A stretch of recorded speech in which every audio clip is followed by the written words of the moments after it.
Welcome in. Welcome in, my brothers and sisters. God bless everybody. Salam al Masih. Peace of Christ. Or moreover, we like to say Salam al Masih. Barakat alayh. Peace of the true Messiah, the true living God. So, this is my first live stream here on YouTube, and I decided to kick it off with a debate review. I never did this before. I did this debate originally back in April, an open challenge to any Muslim, any knowledgeable Muslim, on the topic of whether Jesus was a Muslim or not. And I ended up meeting this kid named Capo on TikTok Live, and we ended up going back and forth about this topic. And he decided he would love to debate me about this. So we ended up agreeing to it and setting it up, and we had the debate. But I just never did a debate review. So up until now, I think what a better time now, what a way to begin with YouTube live streams than to start it off with a debate review. So first, before anything, I think it's worth saying a prayer to remind the Muslim audience and also to remind the Christian brothers and sisters, I'm not doing any of this for my own glory or for my own sake, for my own uh, standards, for fame, or nothing like that. I'm doing this for God, simply for God. My whole life, I believe, is dedicated for God. So nothing about anything you will see here is done for argument's sake or for myself. So let's go to our Lord, our Father, in prayer. Lord, our Heavenly Father, we thank you for this day. We thank you for your love and the peace you give us. And we thank you for rest when we are distraught and we are beaten. And Lord, we love you with our hearts and our minds, just as you tell us. And I pray that the Muslims will see the reflection of how you taught us to be in Christians like me, and will seek your love. Because 1 John 4:8 and verse 16 teaches God is love. I believe you are loving, Lord, and I thank you for that love. And again, I hope and wish, and I just pray that those Muslims will seek your love and seek salvation from you. I pray for wisdom. I pray that these Muslims in the audience will receive wisdom from you and learn your word and understand it to seek God's kingdom, to seek to be a child of God instead of following a false God. And Lord, I just want to remind everybody here again, nothing I do is for the glory of myself or for argument's sake. It's for your glory only. And in your name I pray this, the Prince of Peace, the King of the universe. Amen. Alrighty, folks. So let's get on with it. So I have the stream pulled up and ready to go. I just need to present my screen here real quick, and we'll get this on the way. We'll start. We'll begin with going through Capo's opening statement. So you guys will see Capo starts out the debate first with his opening statement. I allowed him to go first. Then after that, you will see me go next. And we both have 12-minute opening statements. Now, what I'm going to do, because this is a debate review, I want to explain how this will work, is I'm going to go through everything he says, break it down, point out some things he's wrong about, point out some interesting things he said, point out contradictions and inconsistencies. We're just going to observe everything he says and break it down. This is why this is a debate review. We're also going to look at the things I said and confirm it or expand on it or help people understand it more. That's what we're going to do. So, anyway, let's begin. Give me one moment here. We will present this.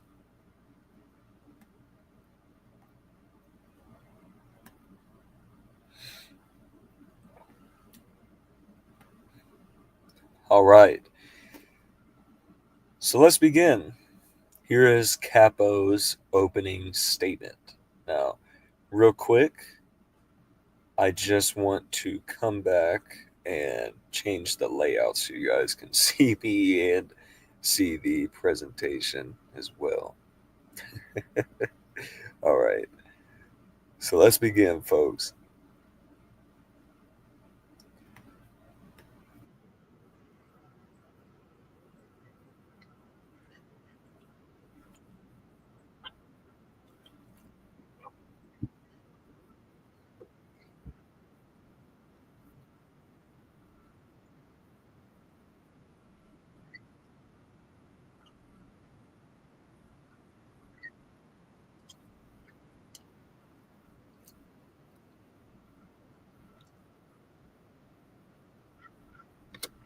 Okay, let's stop right there for a second. I want to mention something in a preface introduction here.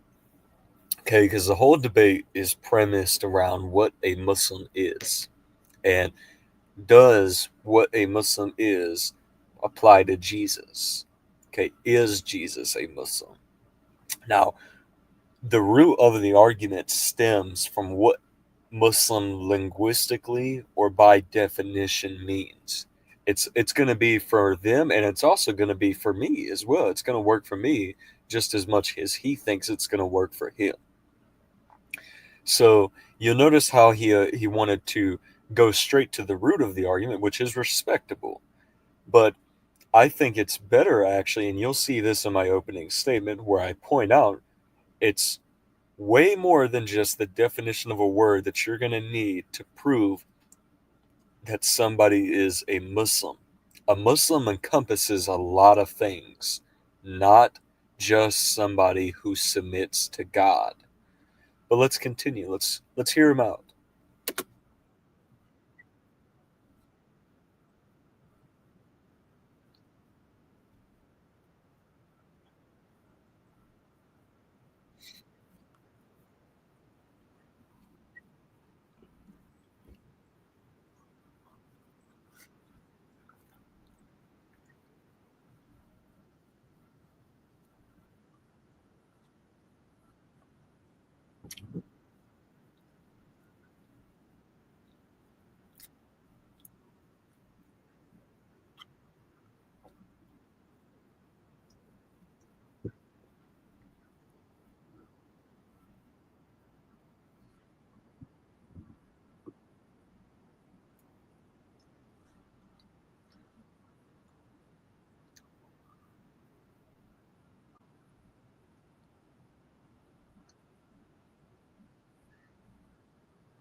Okay, I got to pause it right there because remember what I just said a minute ago.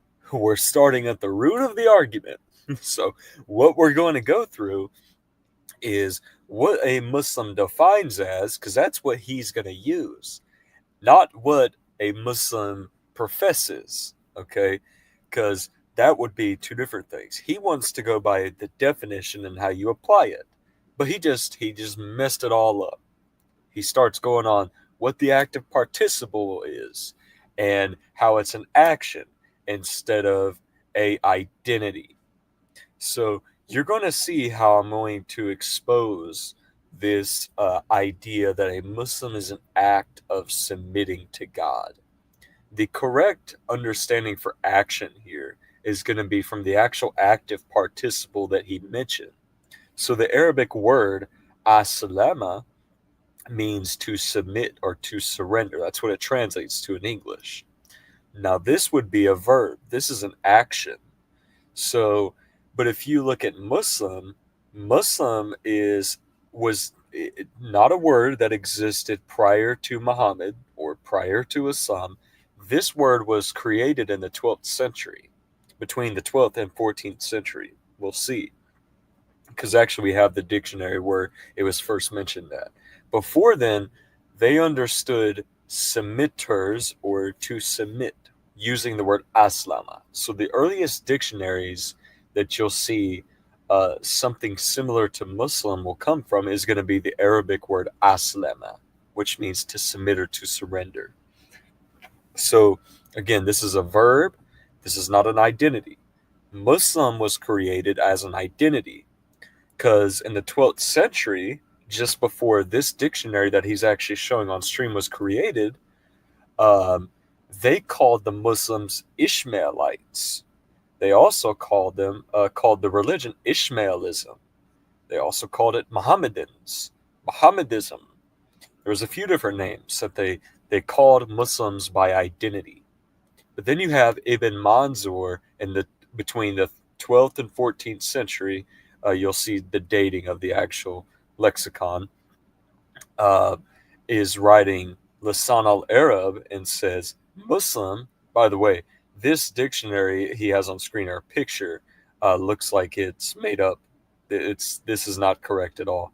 Lisan al Arab does not define Muslim as one who generically submits to God.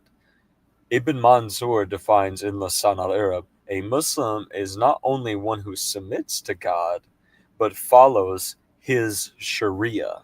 Now, this was created, Lisan al Arab, in a preface in the context of Islam. This is an Islamic dictionary. It's not an Arabic lexicon. It's an Islamic dictionary. That's a difference. So he's writing about Muslim as an identity, not about an action. So he's quoting a dictionary that fundamentally disagrees with him. So, folks, the important lesson, the key takeaway here is drawing away from what action and identity is. Because he began with a Muslim is an identity, but then goes on to say, nah, it's an action. Because this action includes you praying 5 times a day, charity, and so on and so forth. That's what he just said. So I want everybody to take notes on this, what Muslim means and so on, because you're going to see me demonstrate that when I go through my opening statement. But let's continue.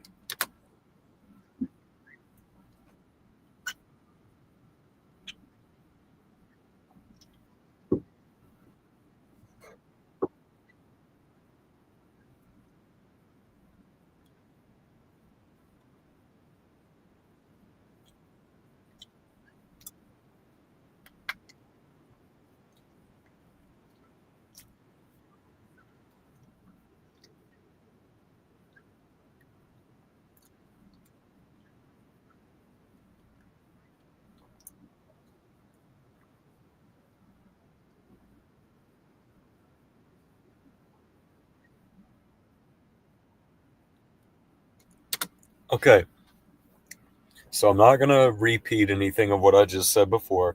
I actually have just, I think, 4 points I want to bring up. Okay, so first one, he just added on to what he has on screen. He says a Muslim is not only one who submits to God, but does not associate partners with him.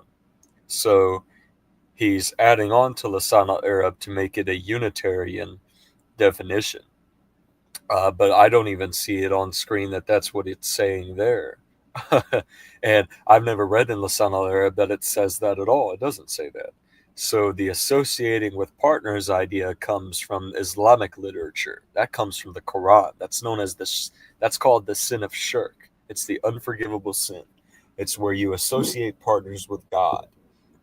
Now you're going to see something funny actually in the debate that we'll go through of a bunch of us just going through identities of what could constitute shirk in Islam and how Jesus can't be a Muslim if he commits Sure. So that's going to be something definitely to watch out for.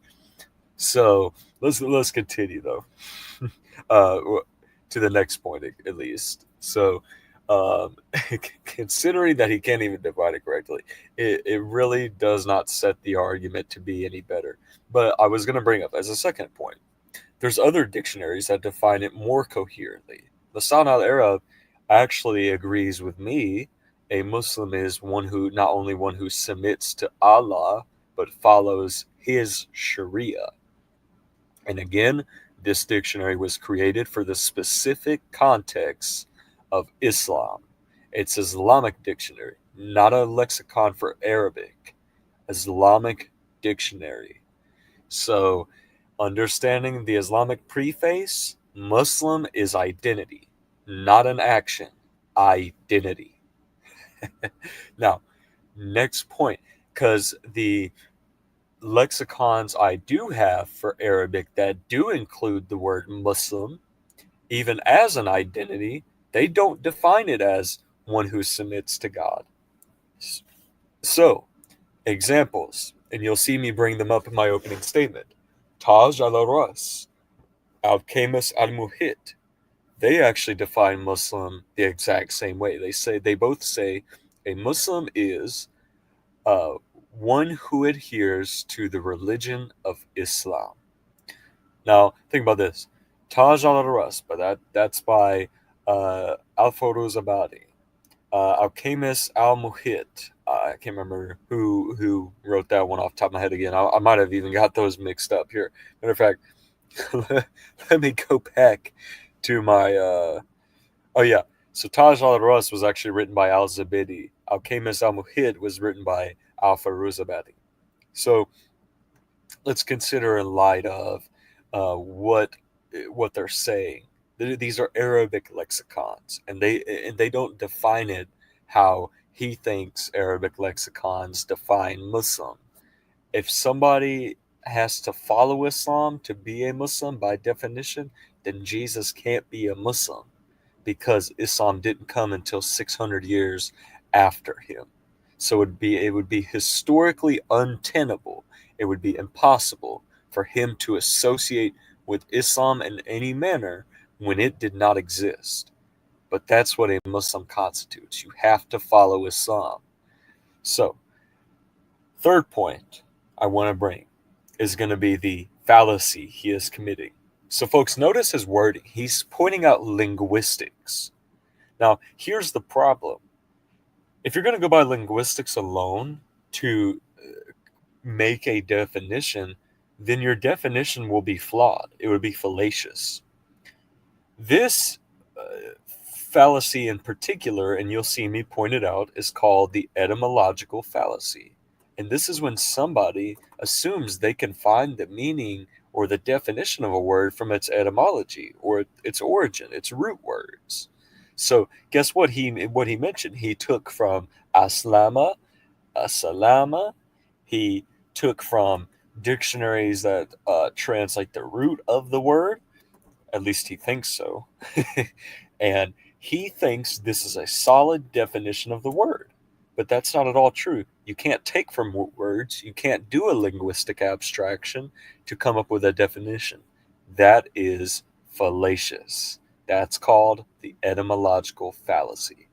That's what I want you guys to keep in mind whenever you study into this argument of how Jesus is most certainly not a Muslim. Take into account fallacies, take into account translation, proper definitions, and so on. Now, we'll give some more examples of dictionaries soon, but we'll just stop with those two. Those two are sufficient for the moment. Fourth and last point I want to consider. Okay.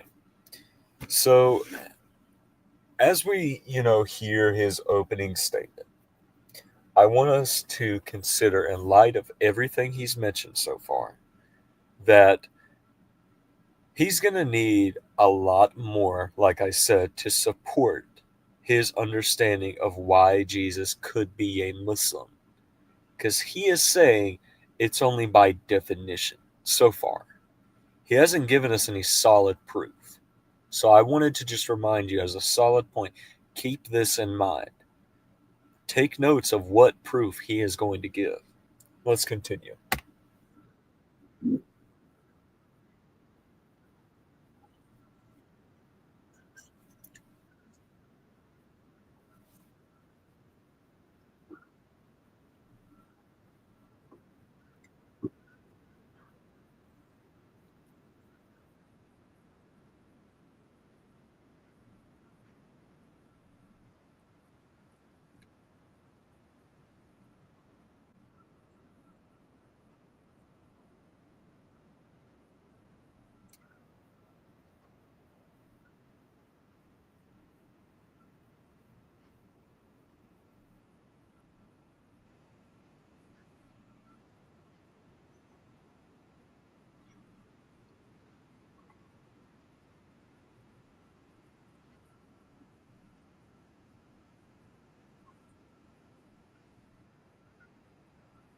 Okay, let me stop him right there for one quick second. Let's comment on this verse. This verse doesn't explicitly say Jesus is Muslim, but let's remind ourselves.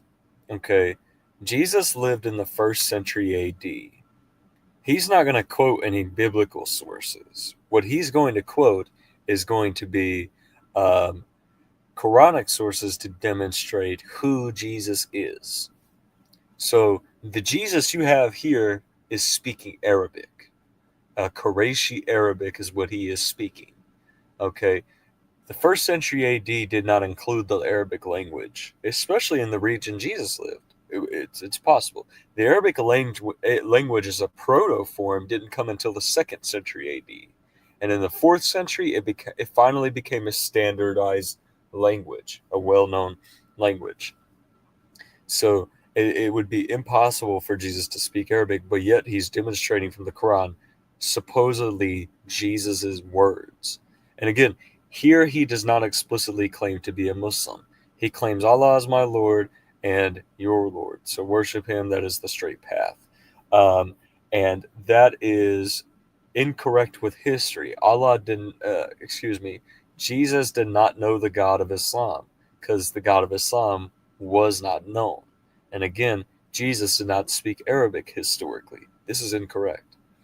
That would be just a quick point about that. But he also quoted chapter 3, verse 54 about the disciples becoming Muslim. But he concluded that Jesus somehow said that too in that verse. And maybe that was just an honest mistake.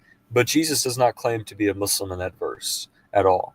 It's just his apostles, the disciples in that verse. They say, we are Muslims.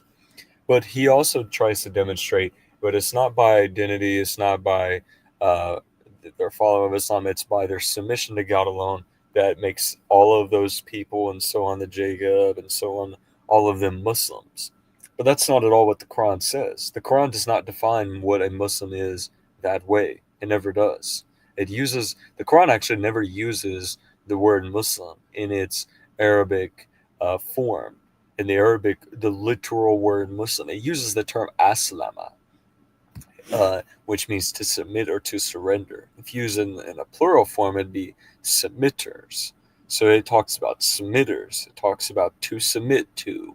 It talks about submitting in different types of ways. But the Quran itself never quotes the word Muslim verbatim in Arabic. So keep this in mind, folks. I just wanted to throw that out there.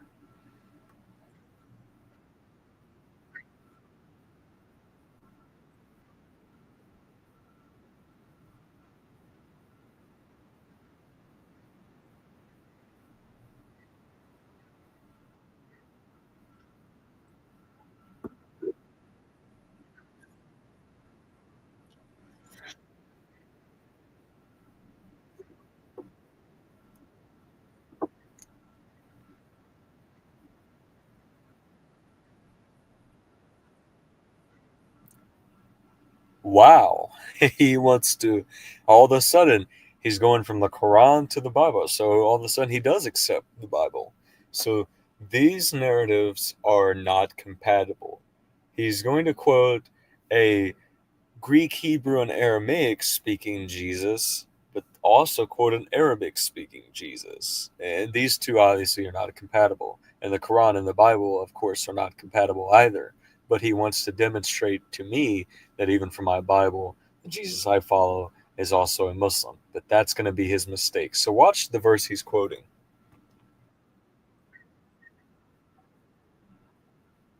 So hang on. Hang on. I'm going to rewind that.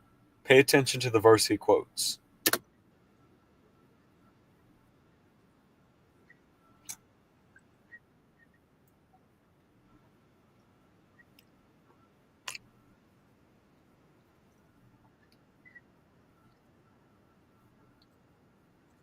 Okay.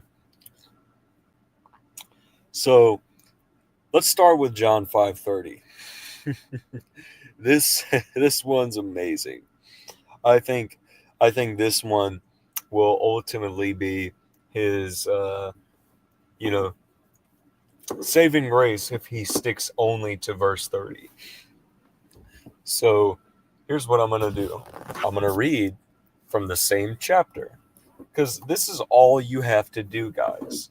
This is all you have to do. If you want to, excuse me, sorry.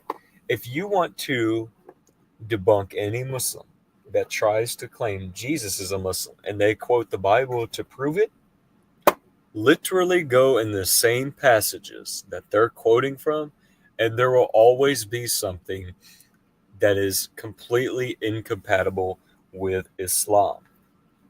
So he just quoted John 5:30, right?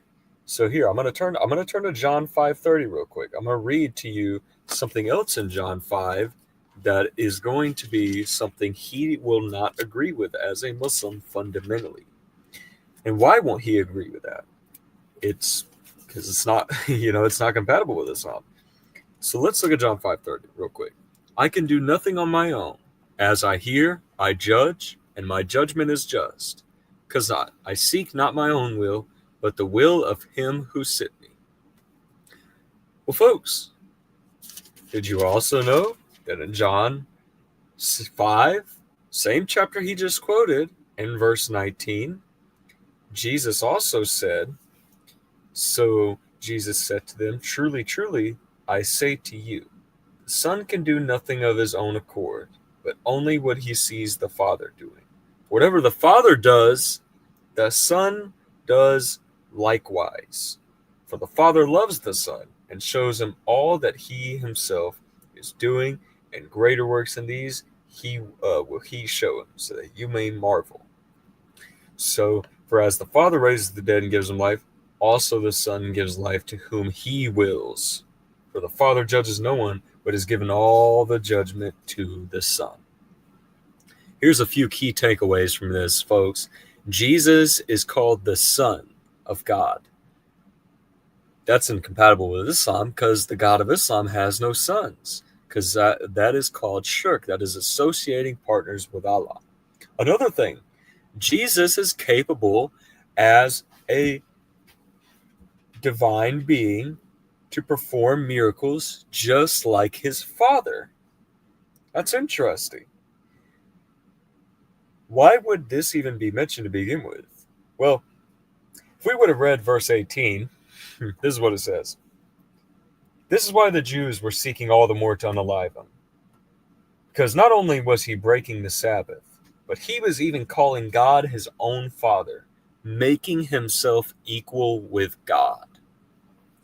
Do Muslims believe in that?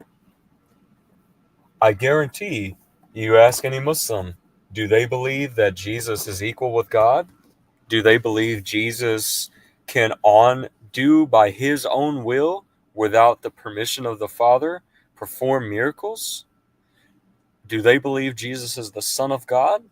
Do they believe that God can be called Father? 9 times out of 10, the Muslim will tell you no.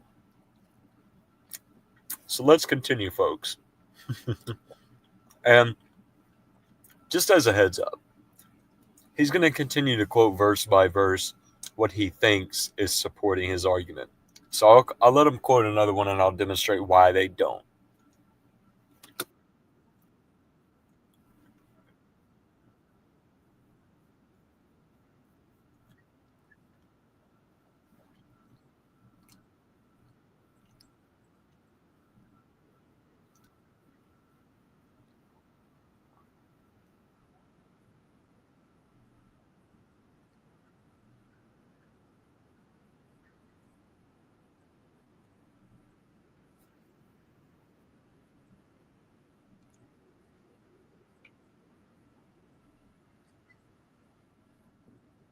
Okay. So remember how he just said, was talking about submission and saying Jesus is doing the will of God, right? Well, I agree. As the Messiah, he came not to do what he wills at that moment. He came to do the mission his father set for him as the Messiah. He's not doing the will of the Father in the sense of being a Muslim. That's not what that's professing. But he sees the word Jesus doing the will of something and automatically assumes it has to do with Islam. But again, this would be called the anachronism fallacy, a conceptual anachronism. He's assuming that Islamic theology or beliefs can be imposed here in these scriptures, but it's completely incompatible. This Messiah is the Son of God. He is capable of doing his own will, just as I demonstrated in John 5, verses 18 through 20. Jesus is very capable as a man, and even as a man, he was submissive and subordinate to the Father. And even as the divine Son of God, the second person of the Trinity, he is subordinate to the Father in role. This does not mean he is a Muslim. But if you want to go by doing the will of God alone, here's something I will suggest you folks to bring to the Muslims. Bring to their attention other passages of the Bible. First, I want you folks to ask the question to the Muslim. Ask them, is your mother a Muslima? Is your brother a Muslima? Is your sister excuse me, is your mother a Muslima? Is your brother a Muslim? Is your sister a Muslima? If they say they have one of those, and they are, okay, well then you have it. So this is where we go from here. We go to Mark chapter 3, and we're going to read verse 35. So this is amazing, folks. This is what I want you to do with this. Mark chapter 3, verse 35.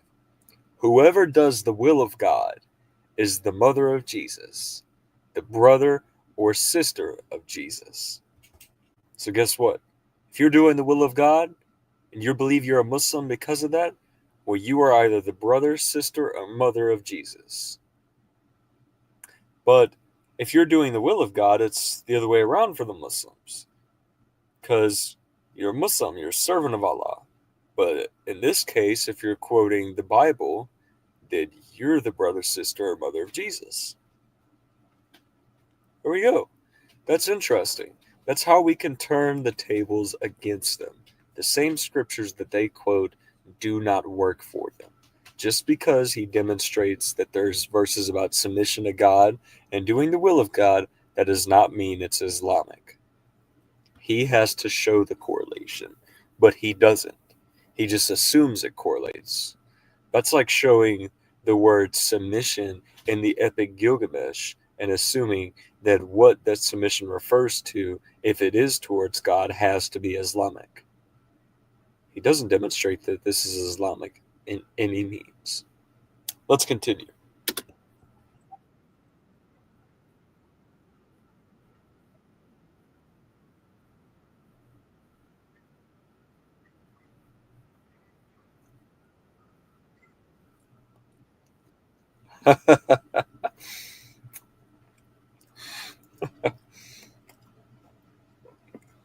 Folks,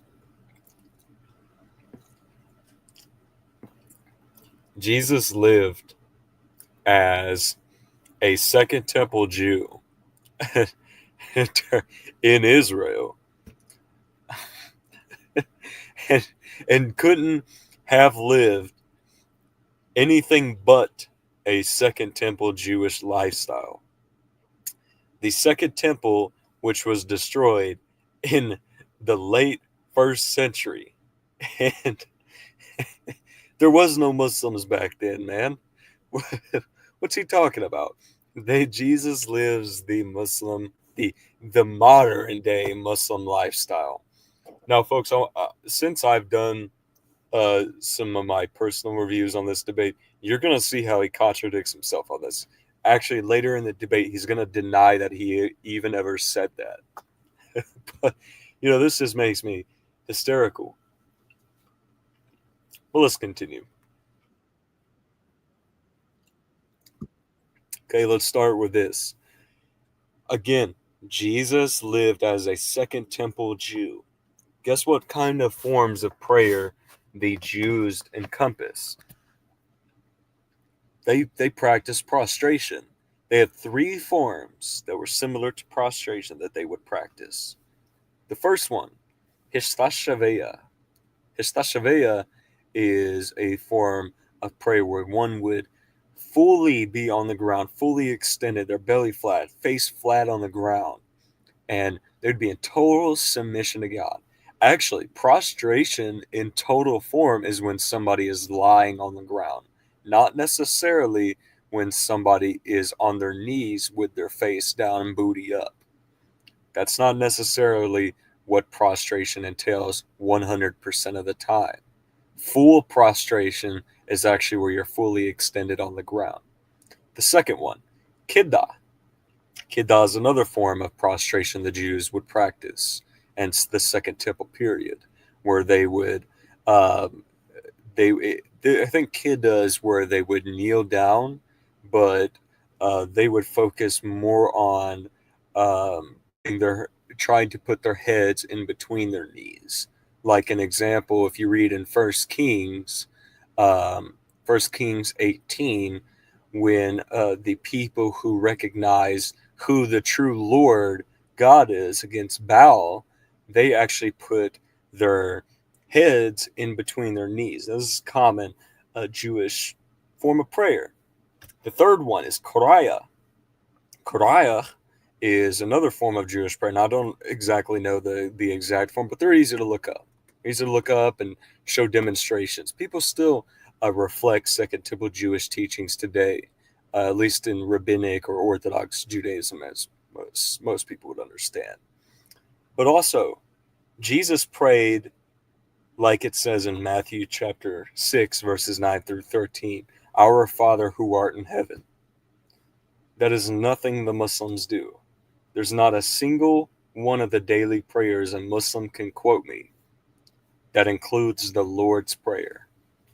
But that's how Jesus prayed. Jesus prayed standing up. He prayed leaning over a rock. He prayed falling on his face, which doesn't entail kneeling down with his face down, booty up, by the way. But he assumes it does. So the type of prayer Jesus professed, which by definition is going to be communication and glorification of the divine, is nothing similar to Islam by any appropriation at all. So let's continue. Let's hear him out. Let's hear what he has to say.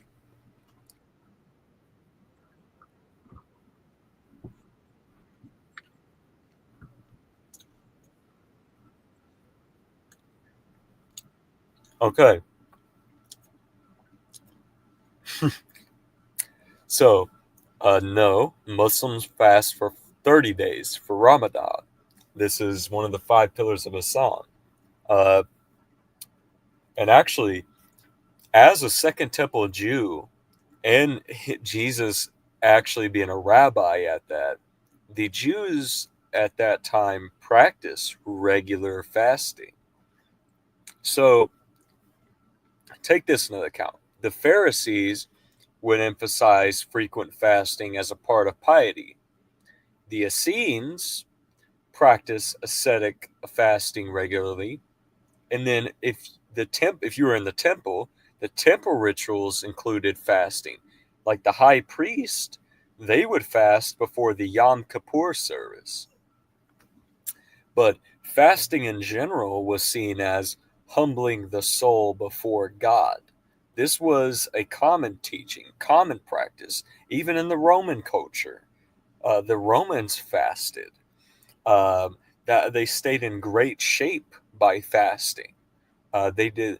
They didn't want to be obese in a beast culture, even though they were they were great empire.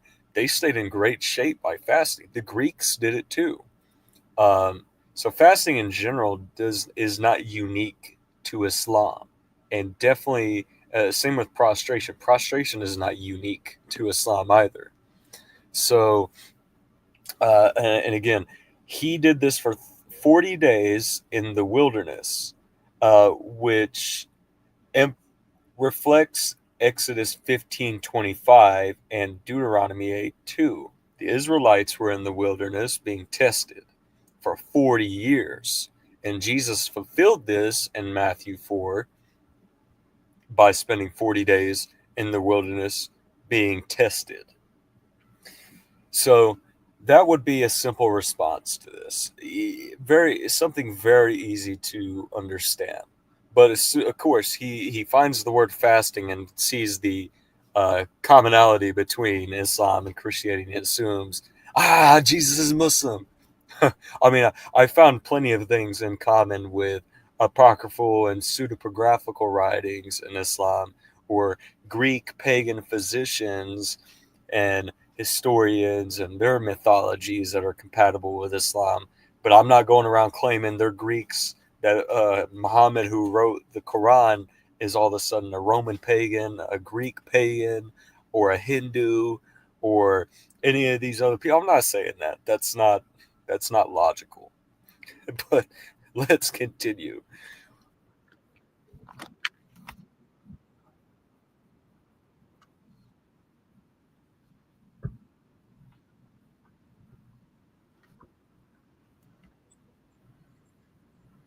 Again, circumcision, eating pork. These were Jewish teachings, which Muhammad draws from quite a bit. The Quran consistently seems to be plagiarized from the Talmud, plagiarized from Hebrew legends, Hebrew poetry. So it does make sense if it's trying to draw from other Hebrew literature, considering it quotes Moses, it quotes Moses' life teachings, not all of them, because it makes up some stuff as well. Um, so it does not make it Islamic if all of a sudden it's quoting circumcision or quoting not eating pork. These were teachings of the Jews originally, not of the Muslims. And Jesus historically was a Second Temple Jew, but he won't acknowledge this in the entire debate. Let's continue.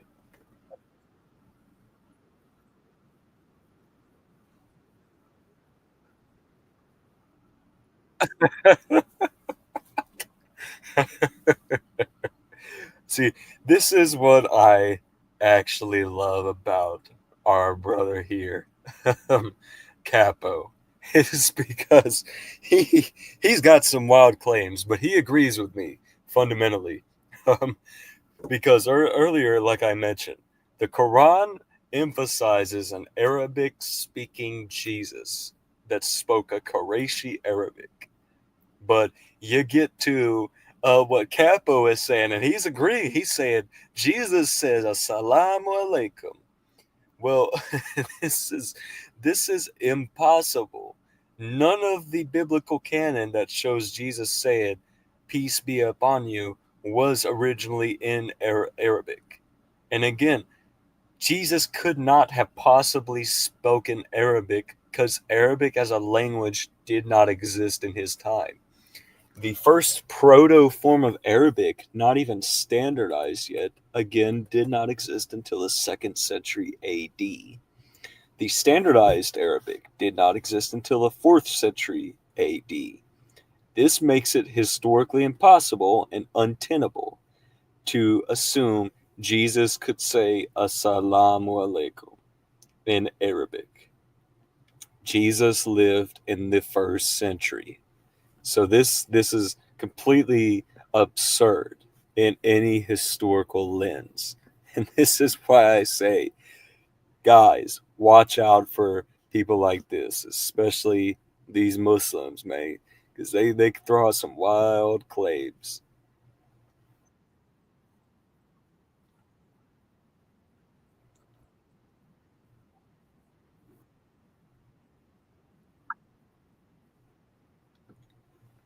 Um, So in this way, he does indirectly acknowledge Jesus is Jewish because he's quoting Levitical law about about about their ways of washing themselves or cleaning up or being clean, what makes something clean versus unclean, but it does not necessarily relate to their prayer, not all of the time.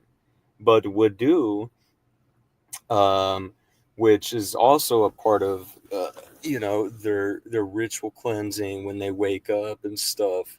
They do this, but when they pray in general, folks, do you know what sajjad is? Sajjad is their way of praying.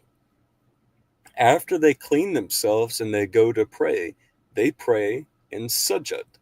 Sajjad, which means you have to face yourself in prayer towards Mecca. You have to face the Kaaba. So you're praying in the direction of the Kaaba. But Jesus never prayed in the direction of the Kaaba. Because guess what? The Kaaba didn't exist at his time. Not at all. Not in any way. Nor did Jesus ever recognize that. Abraham was not acknowledged by him as a rabbi who understood the Torah and the Tanakh and the prophets. Did not reflect that Abraham was the builder of the Kaaba. Jesus did not pray to this at all. It's a ridiculous claim. So washing themselves again, it's only logically going to make sense to say that all of a sudden Muslims are Jews now because they have similar teachings to the Jews, but it doesn't make it similar to say that somehow it's the opposite. Because since the Muslims have inherent teachings that are obviously copied from the Jews, that whoever the Jews are now, they are Muslims. That's not logical. Let's continue.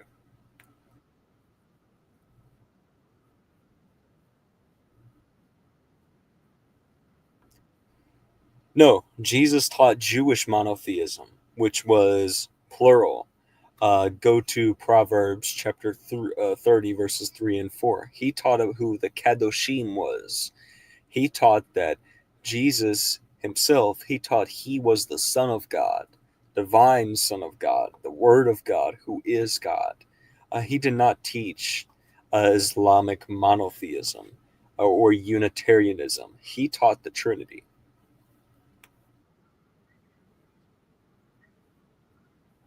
Headscarf does not relate to a hijab. The headscarf relates to a veil that is common for Roman women. It was common for Greek women, and especially Jewish women. Even all of the ancient Sumerian women, most of them would wear headscarves. Even the men had a type of headscarf as well, not a veil, but a type of, you could say, like a good I would just say a headscarf would, yeah, be a good description. I was gonna say turban, but that's Indian. But anyway, you get the point.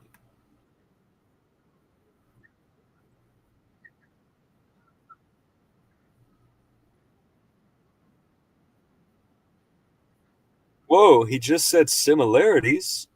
I thought these were facts. I thought these belonged to Islam, not just similarities. If they're just similarities, then that does not make or constitute that Jesus is a Muslim. So his argument's already flawed by admitting that.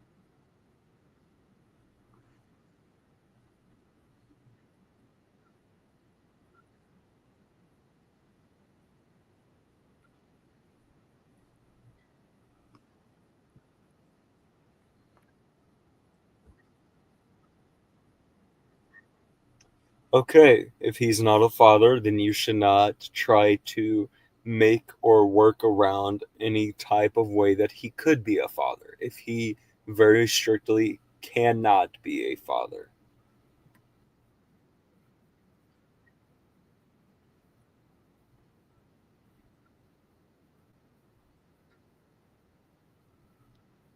Well, no, you can't. That is actually speaking on behalf of Allah from that point on. That would be twisting his words because Allah himself denies it. And if Allah himself denies it and he is the ultimate authority, then you cannot, in respect, somehow change the Sharia of associating partners with Allah. Because if associating partners with Allah can be calling God Father, and Allah has forever been without partners, and of course, Jesus is not an apostate, he's not among the kuffar, he is a Muslim, then he should not be committing shirk, which would be calling God Father. So let's hear what he has to say about it.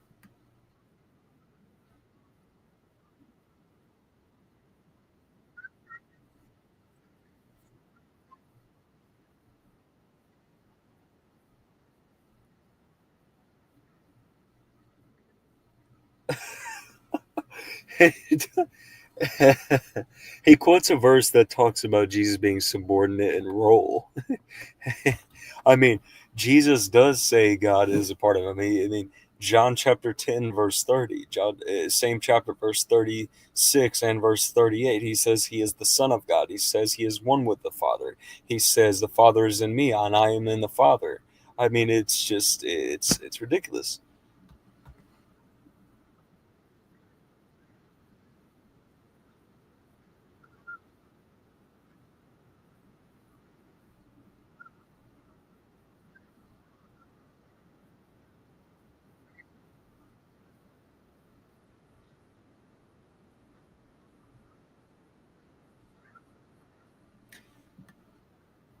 Okay, so he has to resort to a philosophical runaround, basically just beating around the bush to somehow critique this argument and find a way to reconcile it.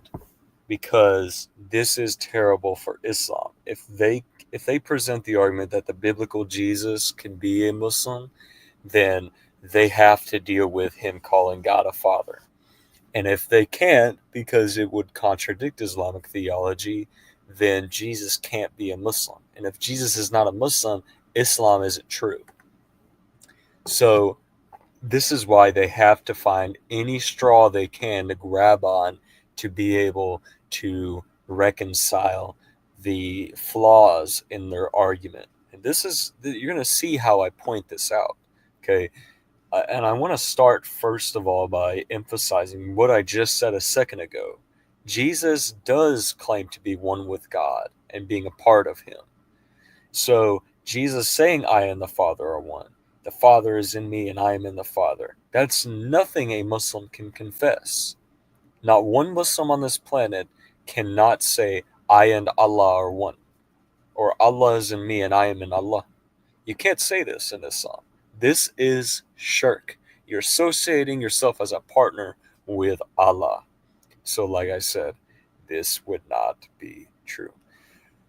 Now, I want to say salam alaikum to my brothers and sisters real quick because we are just got a comment. I didn't even know I could look at comments. You guys can't hear the you can't hear the entire stream. That's weird.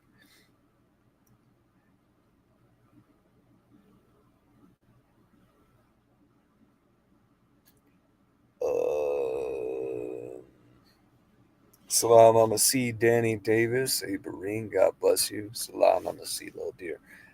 Let me see what I can do about that. Because I was under the impression when I shared my screen that you should be able to hear it too.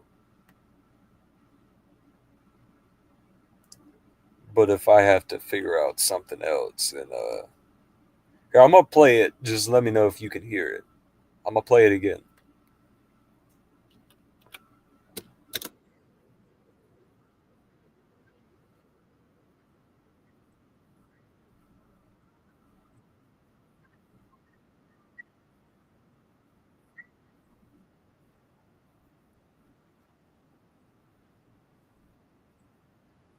Can you hear it?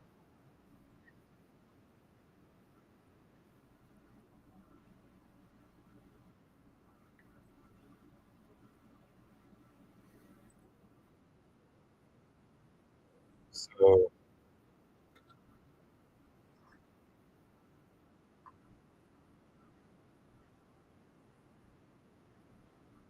okay. Okay. So if it's something with the audio, that kind of messes up the whole flow then, because I've been doing this for like what, an hour now. That's disappointing. Hang on. So let's see. So if you guys can't hear the presentation, that kind of messes up my flow, really. Let me remove it. Let me stop presenting real quick. Let me try to redo it up and see if there's a setting I can mess with to do something about this.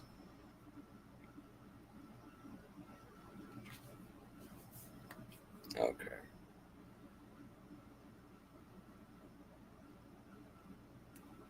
Share a tab or screen instead. Oh, okay. I see what I have to do. So what's gonna end up having to do is I'm gonna have to share a tab. Um, okay, now I got to figure it out. So give me one moment here, and I'll get the debate pulled back up. I'll make it full screen. Just give me one moment. But in the meantime, folks, like the live stream and share it out. I want to get better at doing this YouTube stuff. You know what? While I'm here, um, I want to make some people moderator. No, I figured it out. I figured it out. Okay. It's so I'm sharing a window. So when I'm sharing a window, it doesn't include the audio of it. But if I share a tab, then it includes the audio. Or if it's the screen, then I can do that too. So what I'm gonna have to do is end up sharing the tab. So I just do that real quick. So I actually just go through the actual channel and do that. That actually it actually works out for me. So let's do that. All right. Let's go to the debate. Where at in the debate was I at?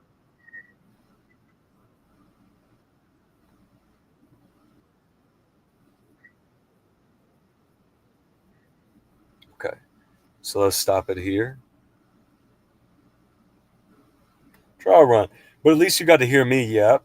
And only me yep. For an hour. This kind of sucks, but man. It's whatever. Now you can hear the rest of the debate. His opening statement isn't that good anyway. How do I make people moderator on YouTube?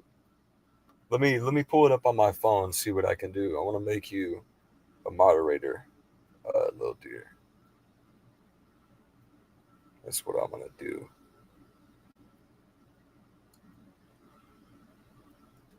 There you go. You got moderator now. Awesome. Well, I got it figured out. So I'm gonna present the screen and we'll continue. So after these technical difficulties, I feel a little bit embarrassed, man. All right.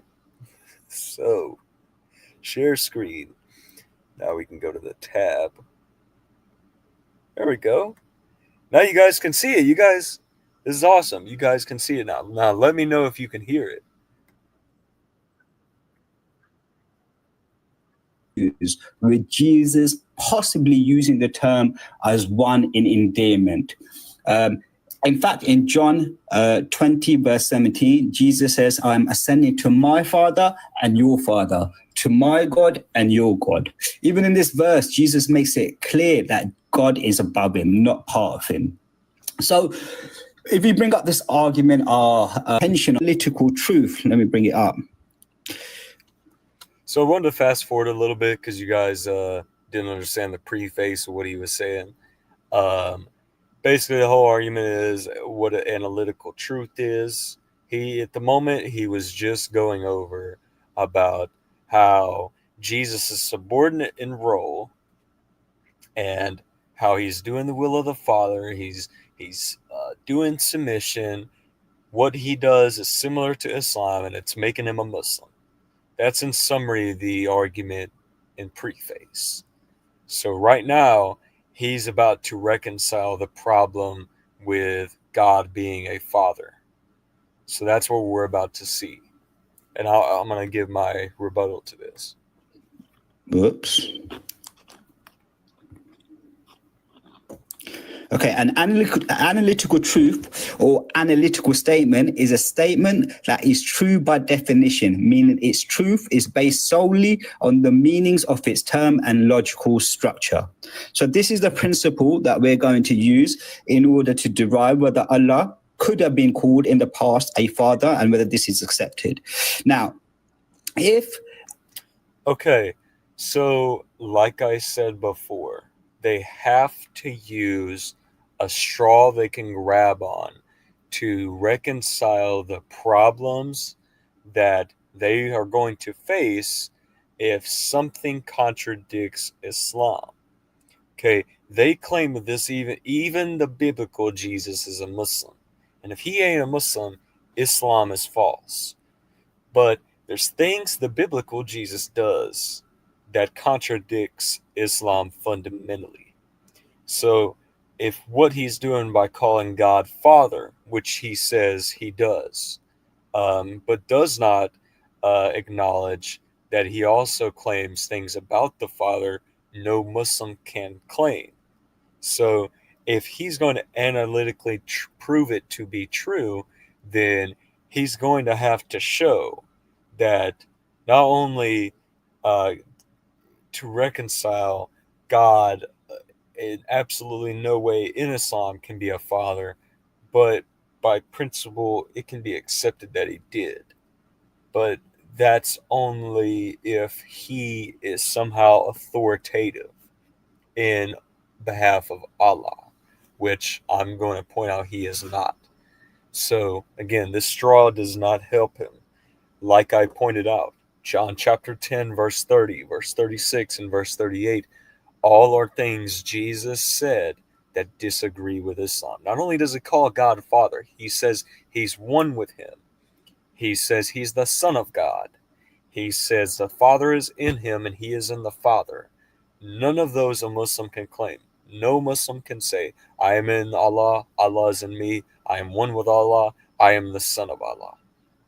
Not a single Muslim on this earth can do that unless they be condemned for committing shirk, associating partners with Allah. So his best bet right now is to go off some philosophical principles to reconcile this. So let's see what he has to say.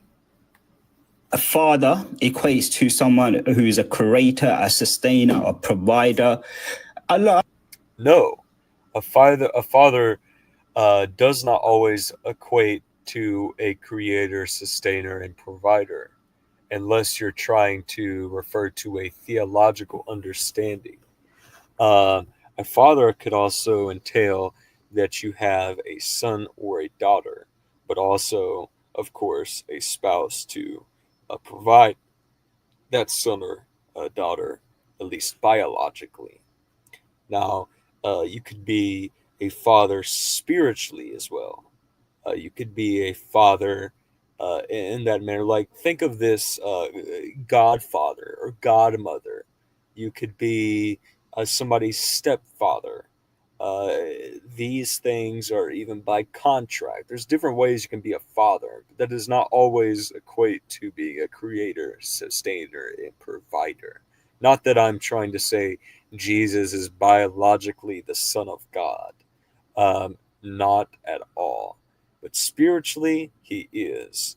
In his divine nature, yes, he is. He claims that divine nature. He claims equality with God. He claims he is God.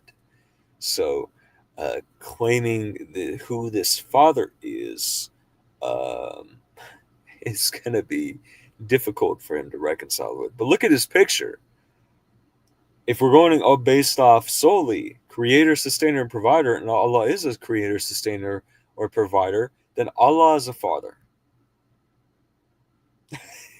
All right. Well, I couldn't disagree more, like I said, with what a father is. But if Allah is father, so be it. I guess we'll just have to figure out a way to reconcile him to out of a Muslim court for saying such blasphemy. Is a creator, a sustainer, and a provider, as is demonstrated in Quran 2, verse 117, when Allah is referred to as the creator, 51:58, where he's referred to as the sustainer, and 73:9, where he's referred to as the provider. So in a classical sense, there is a possibility that Jesus could have referred to Allah as a father, as a term of endearment. One minute. Well, no, he just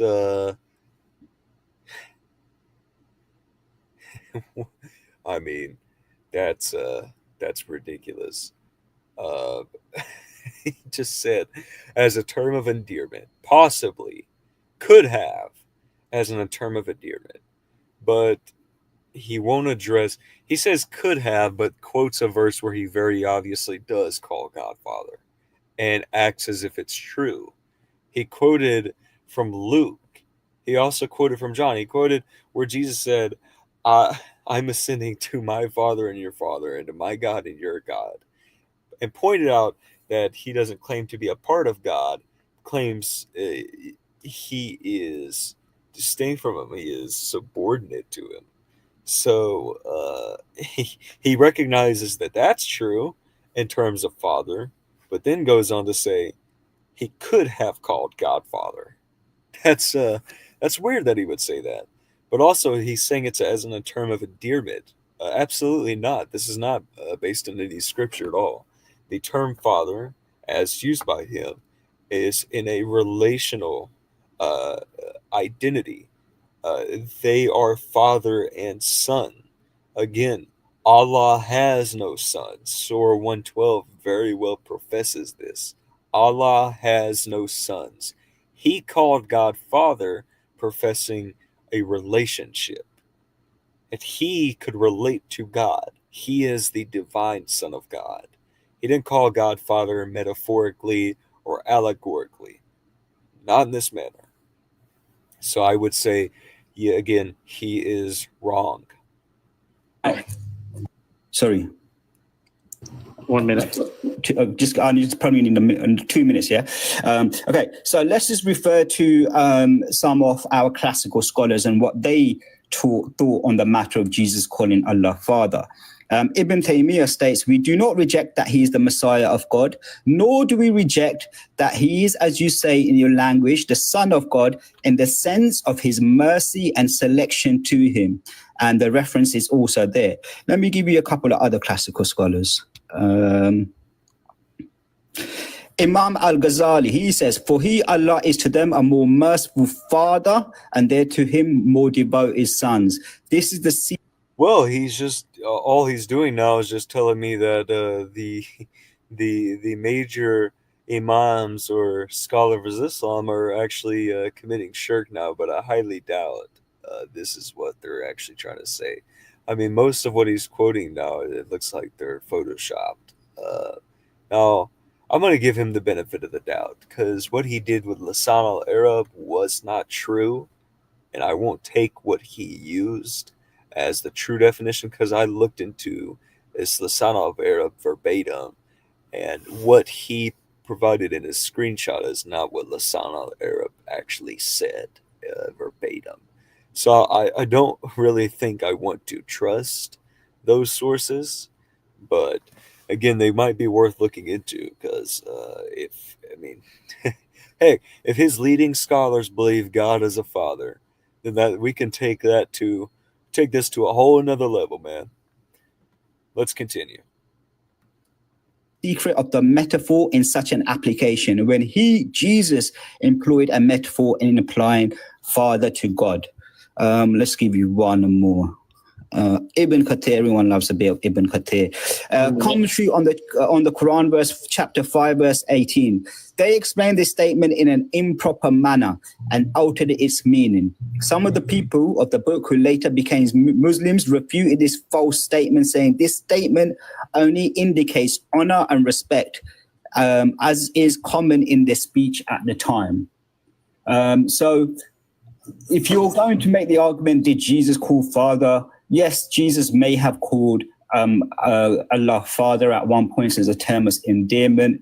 But what happened is, because this term was misused and abused by Christians, Allah via the Quran abrogated using the term Father to describe him. Now, if you have a problem.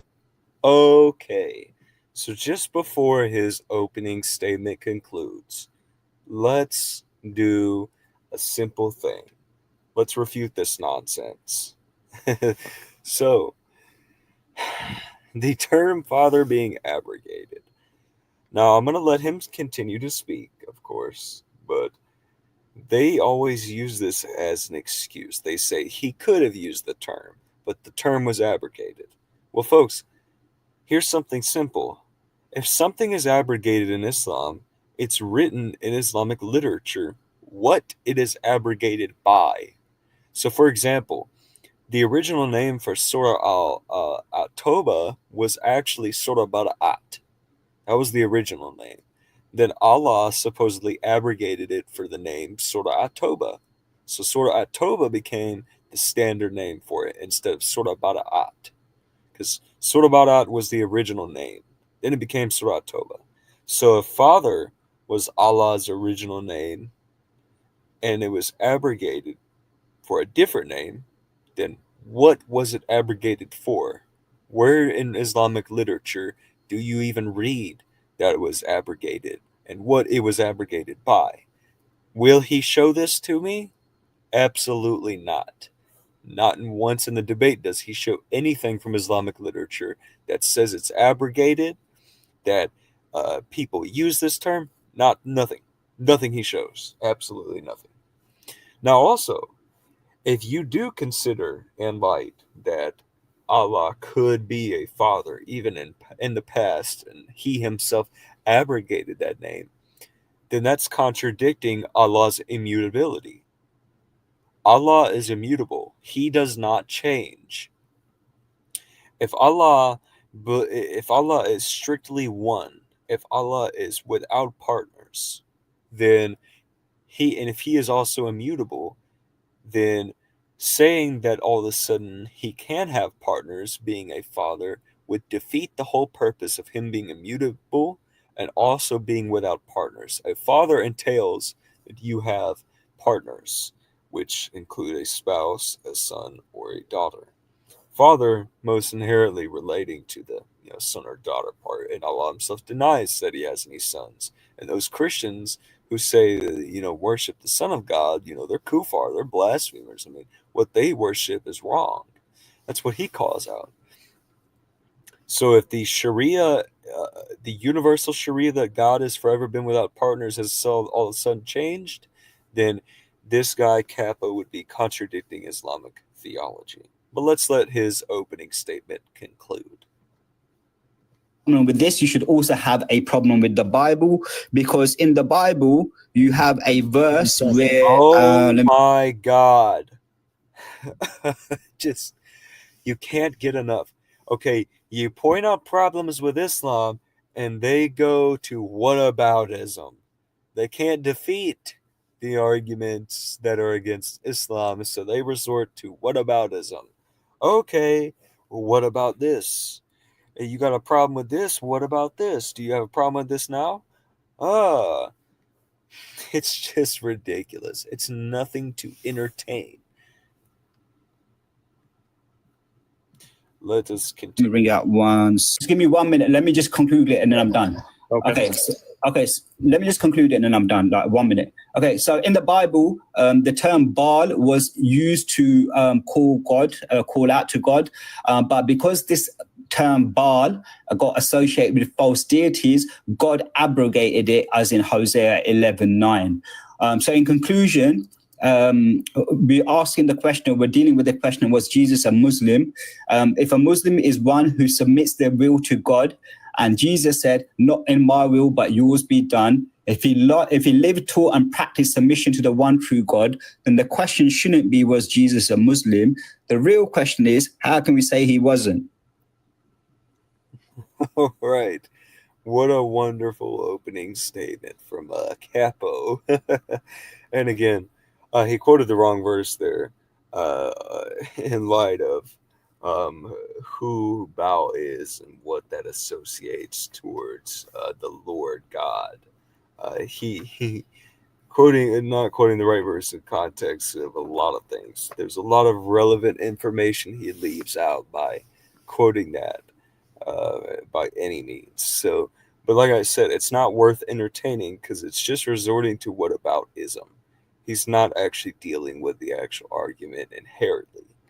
So, just because we could respect abrogation, which I don't believe we do, does not reconcile that Islam somehow can. So, let's finish out because we have my opening statement coming up next. So, you're about to see me absolutely destroy Islam. Now, folks, I'm going to let myself speak. I'm going to let this play out. I want you guys to hear my opening statement. So, for my opening statement, I'm not going to talk. I'm not going to pause it. I'm not going to pause it unless there's something I want to go over. I'm going to run to the bathroom real quick. I'm going to let my opening statement play. I'm going to come back. I might go through some parts here and there, maybe like a couple of parts of it, and expand on some of the ideas and arguments in it to help you guys better understand. But other than that, I'm just going to let you guys see me destroy this nonsensical argument that Jesus is a Muslim. So let the cooking begin. All right, time. So you took 11 minutes and 51 seconds, so I'll extend the same to most answers.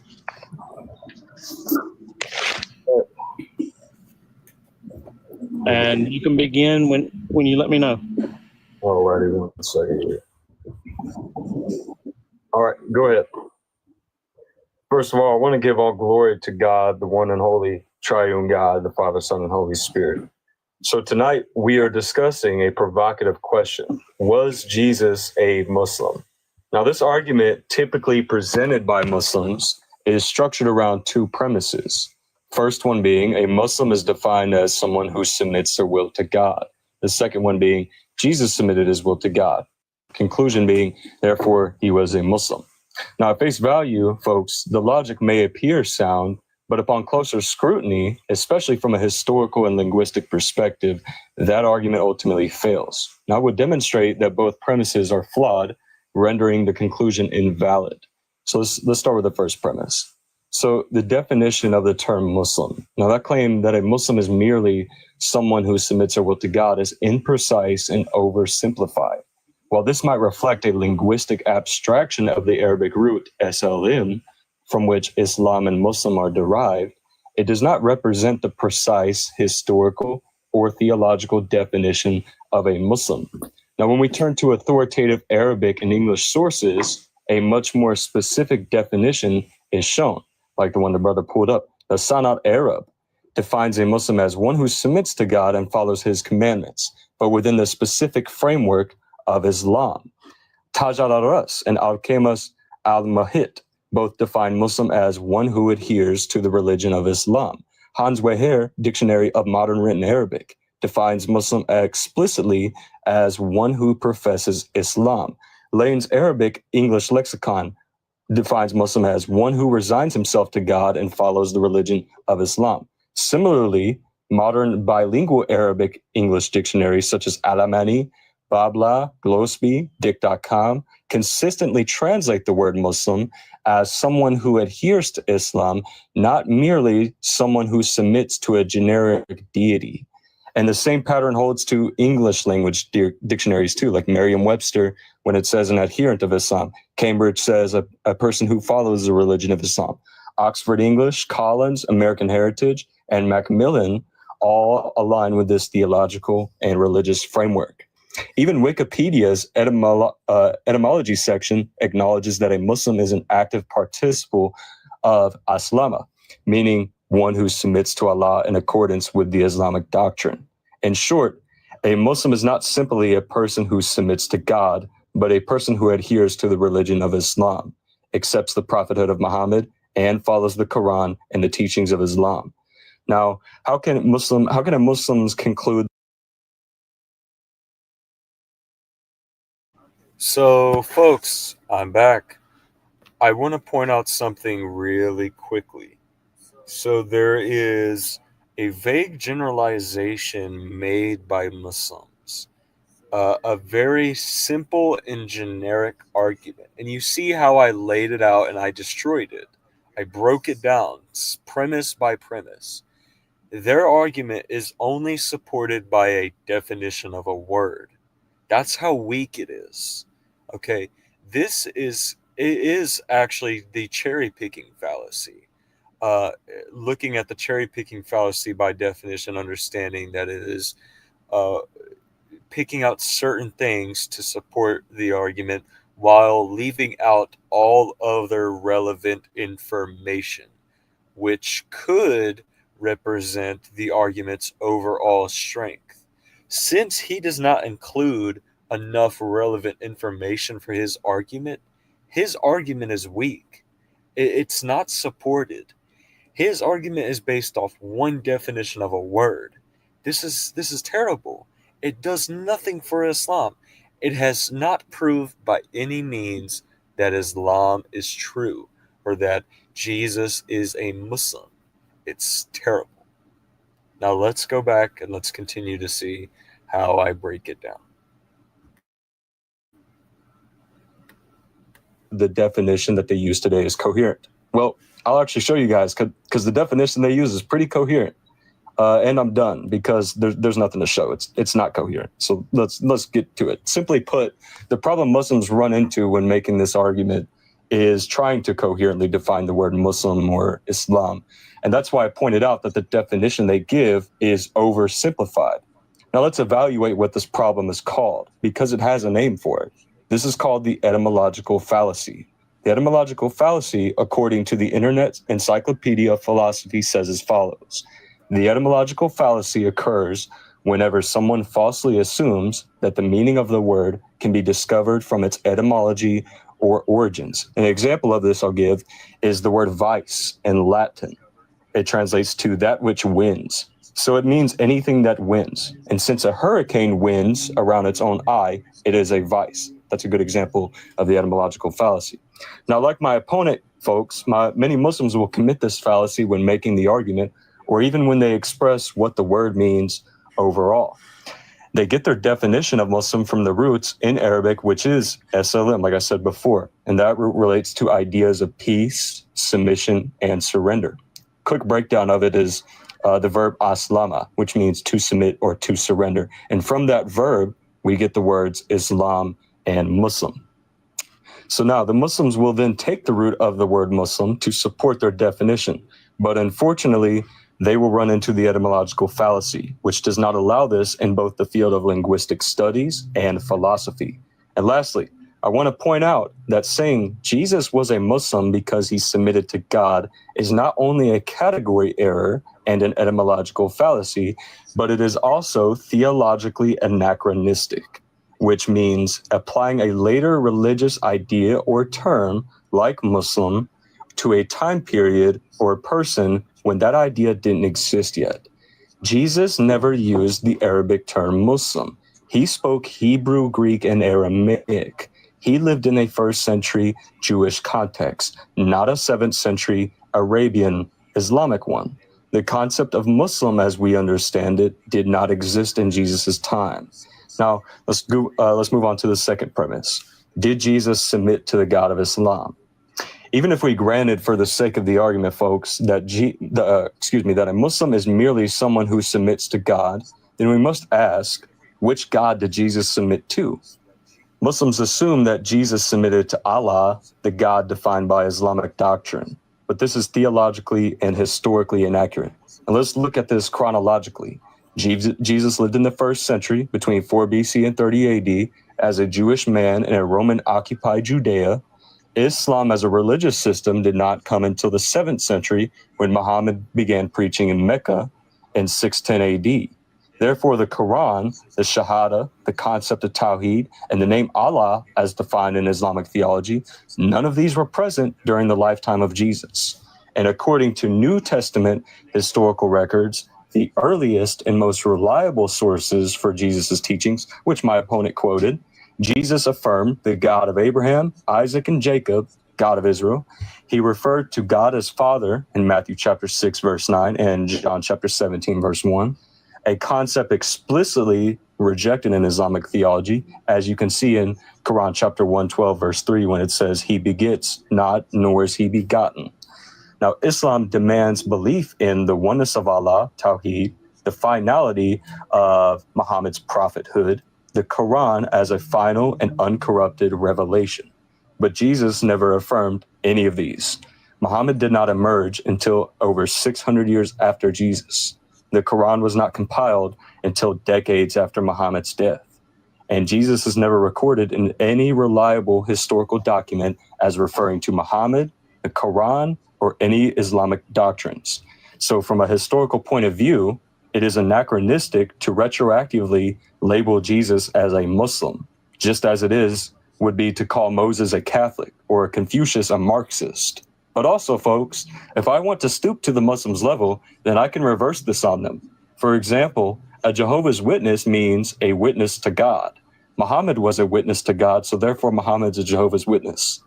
So also, Buddha means the enlightened one. Muhammad was an enlightened one, so therefore he's Buddha. All right, last one and I'll shut up. One more. Aaron Yeager from Attack on Titan. If there's any geeks in here who know about Attack on Titan, Aaron Yeager, his first name Aaron means holy.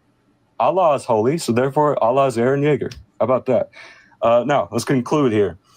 Jesus was not a Muslim. He was a Jew. He lived, he spoke and taught as a Jew. He worshiped in synagogues. He quoted from the Hebrew scriptures. He participated in Jewish feasts and observed Jewish law. He did not preach the 5 pillars of Islam. He did not promote the Quran. He did not invoke the name of Muhammad. As New Testament scholar Craig A. Evans notes, Jesus operated entirely within the context of first century Judaism as a Second Temple Jew. Historian E.P. Sanders agrees. He states that Jesus was firmly rooted in the Jewish prophetic tradition. And lastly, I want to quote here, no credible historian, not even secular scholars, argue that Jesus practiced Islam. And furthermore, Islamic scholar Fred Donner of the University of Chicago admits there is no clear historical evidence of Islam as a distinct religious movement until after the life of Muhammad. So let's conclude here. The argument fails. So to summarize, the first premise relies on the imprecise and inaccurate definition of Muslim. The second premise falsely assumes that Jesus submitted to the God of Islamic doctrine, a doctrine that didn't exist until centuries after Jesus. Therefore, the conclusion that Jesus was a Muslim is not only invalid, but historically untenable. Jesus was not a Muslim. He was a Jew who affirmed the scriptures of Israel, and claimed a unique relationship with God that is utterly incompatible with Islamic theology. Now, I want to thank you folks who have came in and heard out my brother here, Capo. So we want to give credit to him for coming here and acting like a man to step up to the plate and actually debate with me on this topic. This is a very, very great topic to discuss, since modern day Islam has pushed a lot of this rhetoric out to purport that Jesus was a Muslim. Now, I also want to give glory to God on what he did at Calvary's cross. And this coming Easter, give blessings to the churches. Let's all worship together as Christians. And hopefully these Muslims will one day figure out that the God they worship is false. So I do pray for my brother Capo. And I want to encourage all the other Christians here to do the same. But anyway, with that being said, let's hear it, Capo. That was 10 minutes and 30 seconds. Perfect. All right.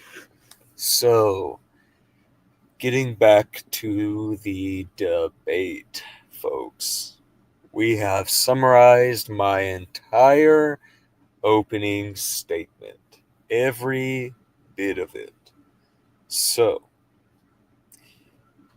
in no way possible does Jesus relate to Islam, not even linguistically.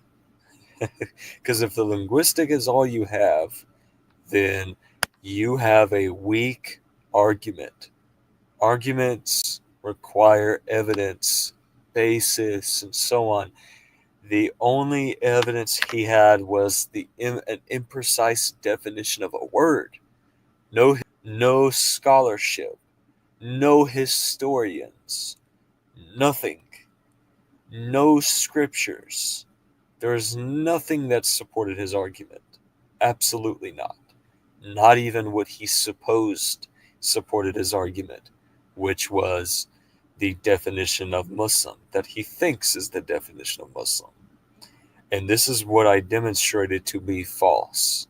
And I hope those who have heard my opening statement will take that as you need to take notes, because those are important things.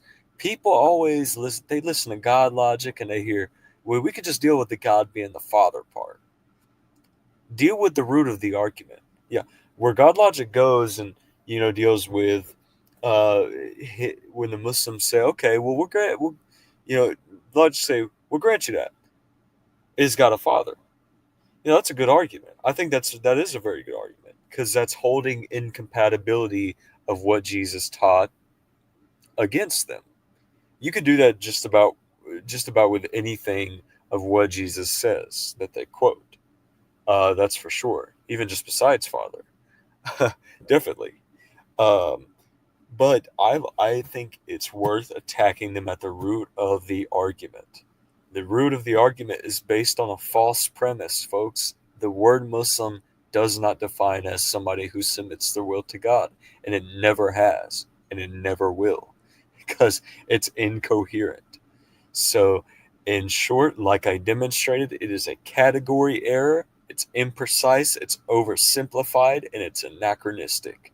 And it's also called the etymological fallacy.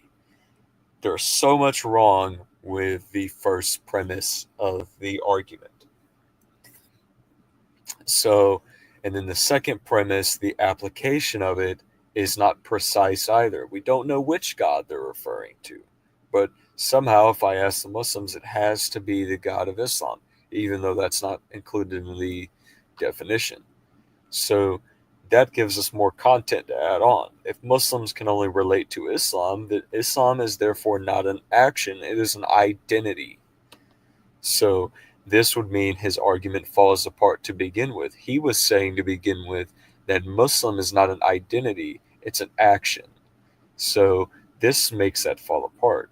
So if Muslims can only relate to the Islamic God and not the Christian God, then therefore Muslim is an identity, not an action. Because it can't be both a Muslim and a Christian at the same time, guys. That's not it's not a coherent thing to suggest. So now, I saw somebody in the comments say, "I heard you made a mistake. Quran never uses the word Muslim, but it does in chapter 12, verse 101. It does use it in English. It translates Aslama into Muslim. It does not use the word Muslim in Arabic. It uses the term Aslama, the root word of Muslim in Arabic. It never uses the word Muslim or Muslimun. Nothing in the original Arabic manuscripts of the Quran actually say that. It's completely drawn out that way. So I would say that's completely incorrect. That's why I pointed out that the earliest you actually see the word Muslim appear is actually when it was created in the 12th, between the 12th and 14th century. You see it appear in Ibn Manzur's Dictionary of Lisan al-Arab, and so on. Now, because before then they were called Ishmaelites. Now, folks, I think it's worth getting into the rest of the debate. on discussing the rebuttals and going through, because there's two sets of rebuttals, and then we have a short open discussion, and then we have closings, and then a Q&A. Q&A doesn't last long, so I don't want to go through that, but we're going to try to get through these rebuttals really quick. I'm not going to go through my rebuttal to him. We're just going to go through his rebuttals only, okay? Because I don't want to make this live stream any longer than it needs to be. So we're going to start with his rebuttals. Can I rebut? I appreciate the time that Mus has given me to rebut some of his arguments. I've noted a few of them down, so I'm hoping that within these 6 minutes I can cover the main arguments. His primary argument was the linguistic difference in the meaning of the word Muslim, and he brought up several dictionaries. He quoted Oxford. I mean, he quoted a couple of modern day Arabic dictionaries, but he quoted Oxford, Cambridge, Wikipedia. Now, this is why I quoted the Arabic dictionary when I did the Al-Nisab. That dictionary was first published in the year 1290. The dictionaries that Mus Answers has brought up, i.e. Oxford Dictionary, that was first published in the year 1928. Cambridge Dictionary, another one he brought up, that was first published in 1995. Wikipedia, another source that he brought up, this was first published in 2001. What Mus needs to understand about the definition of words is that language evolves over time. So historically, the linguistic true definition of the word Muslim has always been one who submits his will to the one true God. Okay, first thing, folks. He committed the genetic fallacy. He criticized my sources just because of their datings and where they come from, but also is cherry picking. He will not go to the Arabic dictionaries that I quoted. I didn't just quote Oxford and Cambridge and Wikipedia. That's not all I quoted. I quoted more than that. I quoted Taj al-Ras. I quoted Al-Qamis al-Muhit, Hans Weher Dictionary of Modern Written Arabic. I quoted several Arabic lexicons and dictionaries. I quoted Alamani, Babla, Glosby. I quoted so many. It's not even funny, guys. And all out of everything that I quoted, he picks the other dictionaries. So you can see his aim is not to understand my knowledge of Arabic lexicons and what they say about Muslims and how old they are. He immediately goes to the other dictionaries and supposes that's all the knowledge that I have. But then he criticizes them. So, again, this is the genetic fallacy. And again, he is committing the etymological fallacy by, again, trying to go back to the linguistic root of Muslim and saying, well, languages evolve over time, and, the word Muslim, as we understand it now, has to be from the linguistic. Again, guys, this is a linguistic abstraction he is doing. A linguistic abstraction does not give us a proper, coherent, appropriate definition. The way you get a proper, coherent, appropriate definition is through a process of criteria.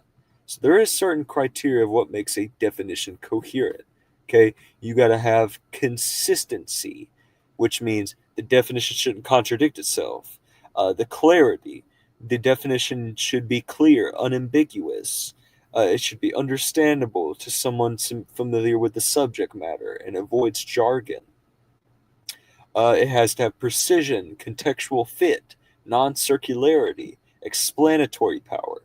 These are criteria to define properly definition words. These are how you define words properly. But guess what? He goes to the linguistic root, which is a fallacy. You cannot define words based off their linguistic root. This is held up by every philosopher and every expert in language. You cannot do this. It is the etymological fallacy, which is where somebody assumes that you can find the definition of a word from its linguistic roots, its etymology. Okay, and that's exactly what he is doing. So, folks, you need to take this into account. The man is not being coherent with his definition and will not prove it. He refuses to. But let's continue. The reason why the word Muslim and its definition has evolved is that words they start being contact. Okay, the word Muslim never evolved. It never did. It never went through a state of evolving. In Arabic, the word Muslim has stayed the same. The definition has not changed. Muslim is an identity, not an action. Okay, you're translating the word submit, the Muslim root of aslama, to submit or submitters, and you're saying somehow that correlates to the definition of the word, which, by the way, is incoherent. That's not true. Okay, and he's trying to say that's evolved. That's not true. Okay, a Muslim was the word Muslim and the word Islam was created to identify the religion the Muslims by identity follow. It identifies the religion and the practitioners of the religion. The first dictionary you find this in is Ibn Manzur's Dictionary of Lisan al-Arab. Again, and he misquotes Lisan al-Arab, assuming it works for him when it doesn't. So I've used it about 10 times against him already, and he thinks it works for him. Let's continue. Contextualized. They start being associated to a particular thing. That's why in the modern day, you will find dictionaries that have contextualized the word Muslim that now. Okay, contextualizing the word Muslim is actually proper. Okay, like I explained to you, if you define a definition coherently, it has to have contextual fit. The definition can't be circular. Okay, if it has no contextual fit, then the definition of the word is not coherent. So contextualizing it is proper, it is appropriate. So he can't demonstrate it's not. Out define the word Muslim as one who follows the religion of Islam. But if you look at it from a linguistic standpoint, this is not. I don't know what happened there. My bad. What it means. The root word for the word Muslim is salama, asalama, to submit, to surrender. So a Muslim is one who submits. There's no mention of the word Islam and following. Okay, again, no. He is misrepresenting and incoherently defining the word Muslim. It does not define that way. It does not define as somebody who submits or surrenders to God. It never has. He didn't quote me one dictionary right that does define it that way. He tried to quote Wasan al-Arab, and it does not define it the way. And guess what he's quoting now, folks? He's using Edema Online right now to use it against me. Folks, he won't even show the full picture of what Edema Online is saying. Etymology Online.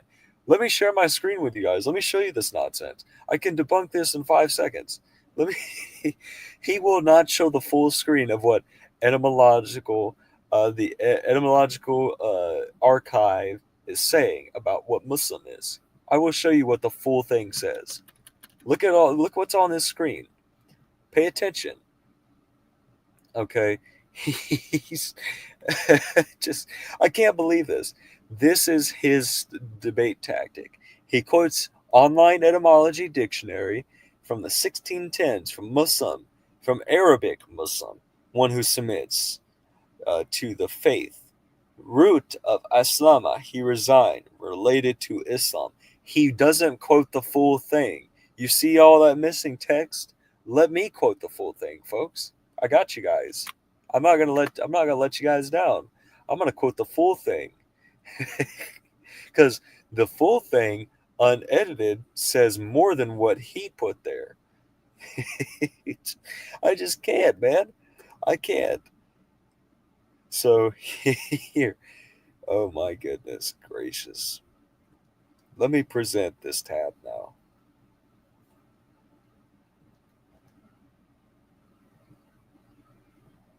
Okay, let me do this tab right here. So, everybody, check this out. So, this is eddymaonline.com. This is what he quoted from. Now, folks, I'm not advertising any of these ads. Do not copyright me. None of that. These are not up for advertisements. This is just simply me going on the website. Anyway, back to what it says. Look at what it says in the beginning. It defines it. One who professes Islam. And what did he show? He showed it saying just the Arabic Muslim, one who submits to the faith from the root of Aslama. Before that, it says the definition, one who professes Islam. And then it tells you where the etymology. This is what the website is about. It gives you definitions, and then it gives you the etymology relating to the word that it's defining. That's what the whole dictionary does. This is what it's a scholarly tool. This is what it's used for. And he's sitting here misquoting it. You got to be kidding me, guys. This is how this is evidence enough. You need to fact check Muslims because what they're quoting, like I demonstrated, he didn't quote Lisan al-Arab right. He didn't quote Eddie Online right, and I know he didn't quote any of those Muslim imams right or any of those scholars. Why would I trust them? This is ridiculous, man. Completely ridiculous. So we're going to take this down. We're going to get back to the debate. Oh my goodness gracious. Always fact check the Muslims, guys. Always fact check them. Never let them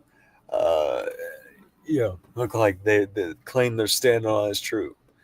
Make them fall before you because what they're always quoting may not be true. Always got to fact check. Now let's continue. Let's hear them out. In Islam through its root word. He also stated the term Muslim was not used by Jesus. Just because the term Muslim was not used does not negate the fact that Jesus was a Muslim. If he meets the definition and lives the lifestyle of a Muslim, like we have demonstrated, if he submits his will to the one true God, then by default, he is a Muslim, regardless of him using the word Muslim at all. Okay. Nowhere in my opening statement did you guys hear me say just because he didn't use the word Muslim doesn't means he isn't a Muslim. That's not my argument. My argument is to profess the incompatibility. Okay, Jesus is not professing that word. He does not recognize that word, that language, that understanding of that language, the understanding of that context, the literature, the philosophy, the religion, the culture, the traditions, and so on, is nothing Jesus could profess. So among everything I told him was also the fact Jesus never talked about Muslims. He never used that term. He never related to that term, in other words. So he's inaccurately representing what I'm saying and goes on to explain other points. So that would simply be a straw man. You also brought up the age-old argument that Islam comes 600 years after, etc., and therefore Jesus could not be a Muslim. This is like saying Abraham wasn't a Jew or that Moses wasn't a Christian just because those religions were not formalized later. The labels comes later, but the submission to God, that is what is eternal. As long as these people submitted their will to God, linguistically, they are known as Muslims. Okay, linguistics don't have any application. Linguistics refer to semantics. Okay, linguistics refer to understanding the root of the word, the understanding of its etymology, the origin of the word in detail, and its language. That's what linguistics are about. Linguistics have no application, but he says linguistically somebody can be a Muslim. That's not how you can't apply linguistics to somebody. All right, let me do this. Let me apply the term peace to somebody, and it's linguistic. We're going to go all the way back to the original language, the first ever language, or we're going to go back to the root of peace in Latin for the term in English, and we're going to use that to understand what true peace is from here on out. Even though people who didn't speak Latin or didn't speak English don't use that term, but yet they know what peace is just because the linguistic understanding is some centuries later. Jesus didn't understand the definition of what a Muslim is. Not at all. You know what submission to God is called? To one God? That was called monotheism. Monotheism is something Jesus did understand. But monotheism is not unique to Islam. Monotheism is not something out of the ordinary. It is not something people didn't know of. Again, Jesus was a second Jewish monotheist. The Jews were monotheist. The Christians were monotheist. Jesus led the church professed monotheism. Okay, there's other religions that are monotheistic, like Sikhism and Zoroastrianism. There's pagans that are monotheist by definition. And guess what they say they do? They submit to God. That does not mean they're Muslims. Okay, you can only be a Muslim if you follow the religion of Islam, which encompasses the belief of monotheism and submission to God, like a lot of other religions. It is not unique to Islam. So to prove indefinitely that Jesus for sure is a Muslim, you have to prove, because based on what he's going off so far, you have to prove submission to God is unique to Islam. You have to prove that monotheism is unique to Islam. You have to prove everything that he said that somehow Jesus did is unique to Islam in order for him to follow those things. So again, his argument is flawed. It's illogical.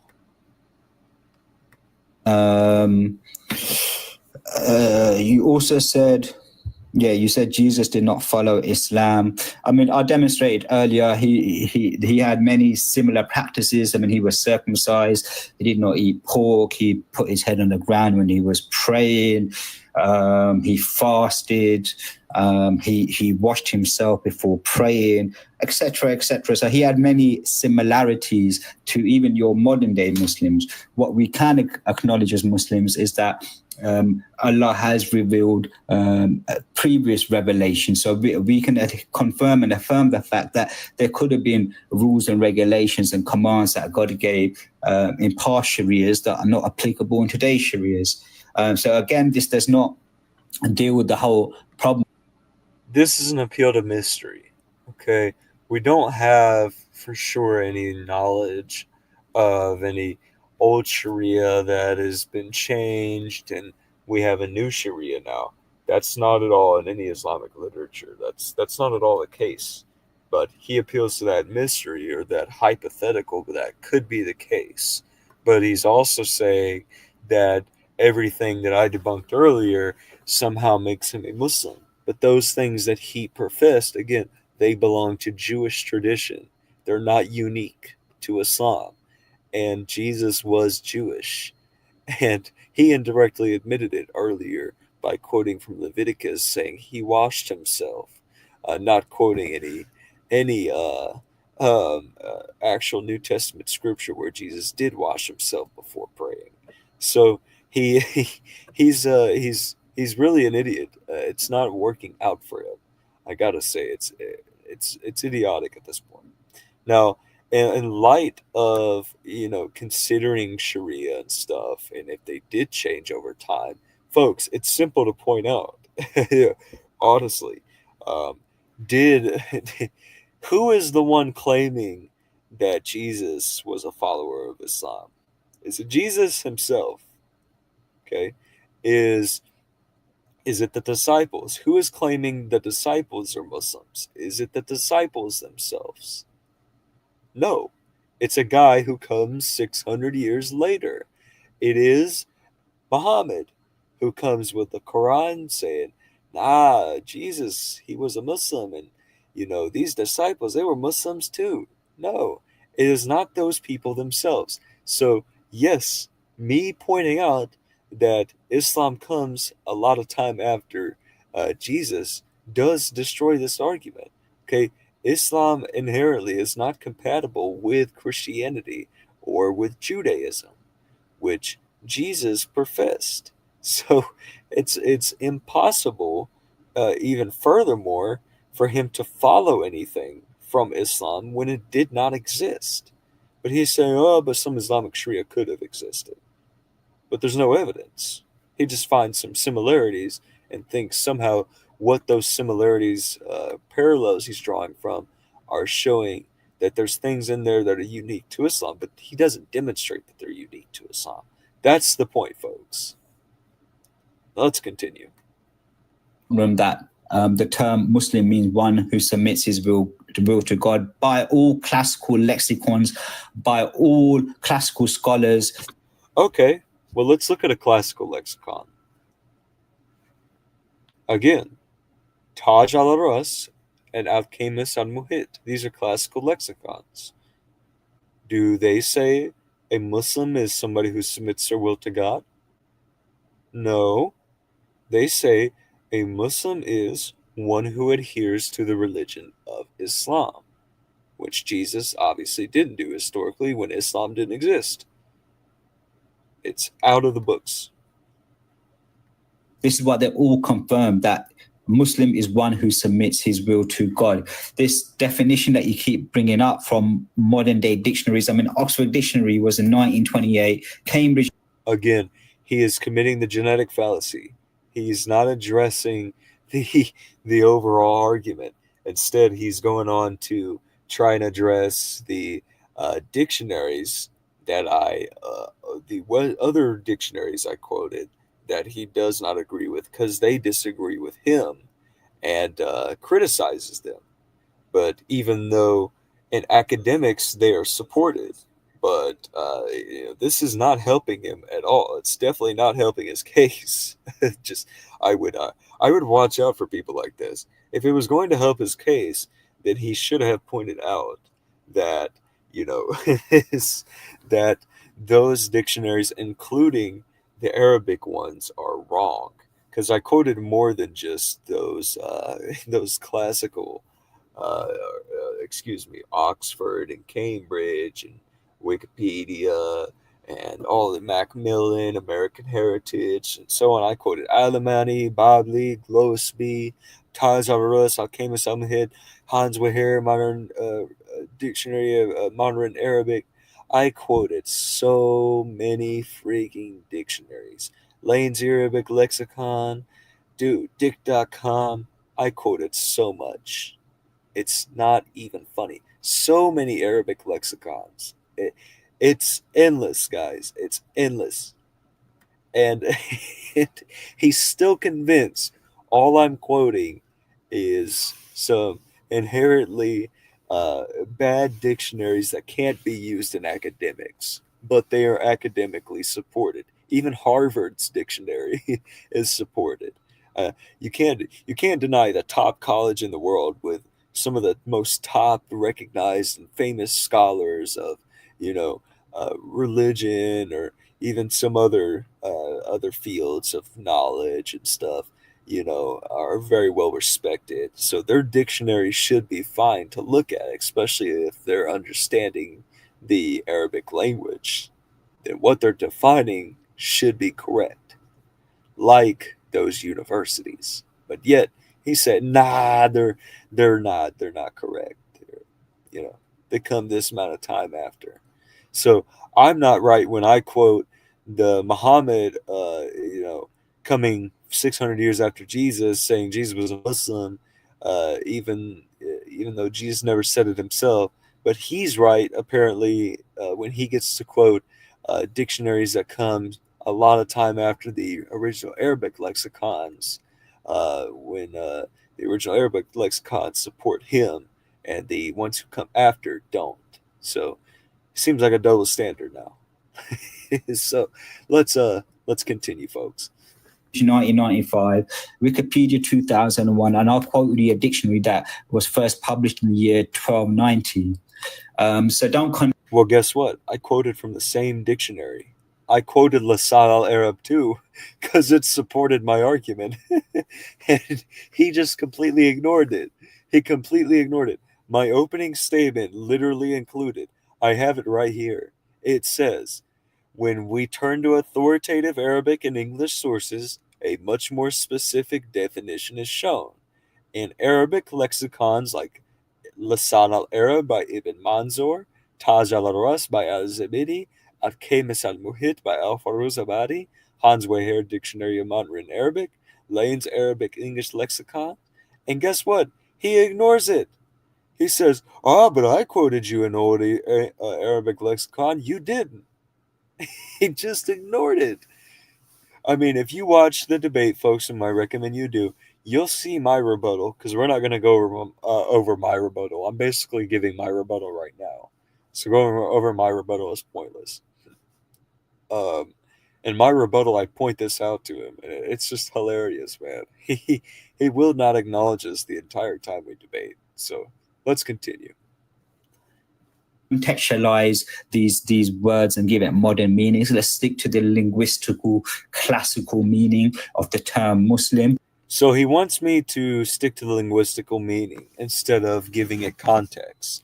Context is a key principle of interpreting anything, giving it context. And he's suggesting, no, let's not give it any context or modern meaning. Let's instead go to the linguistic. I demonstrated to him going to the linguistic is fallacious.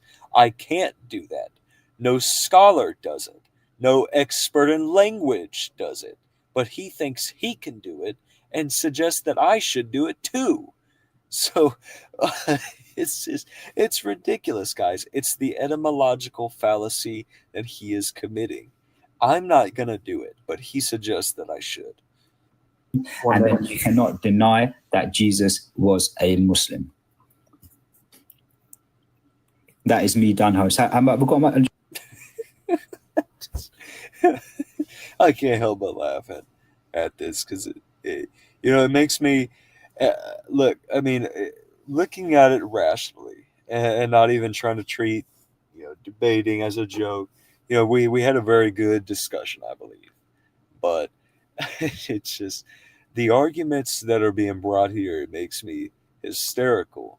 It makes me joke around about it because I mean it is a ridiculous statement to make, to suggest that something as weak and poor as that. I would definitely that's something to laugh about. I definitely could not disagree. I definitely will disagree more. I would. So anyway, let's go ahead and move on to his second rebuttal. Long left? No, you have. So his second rebuttal should be around here. Sorry.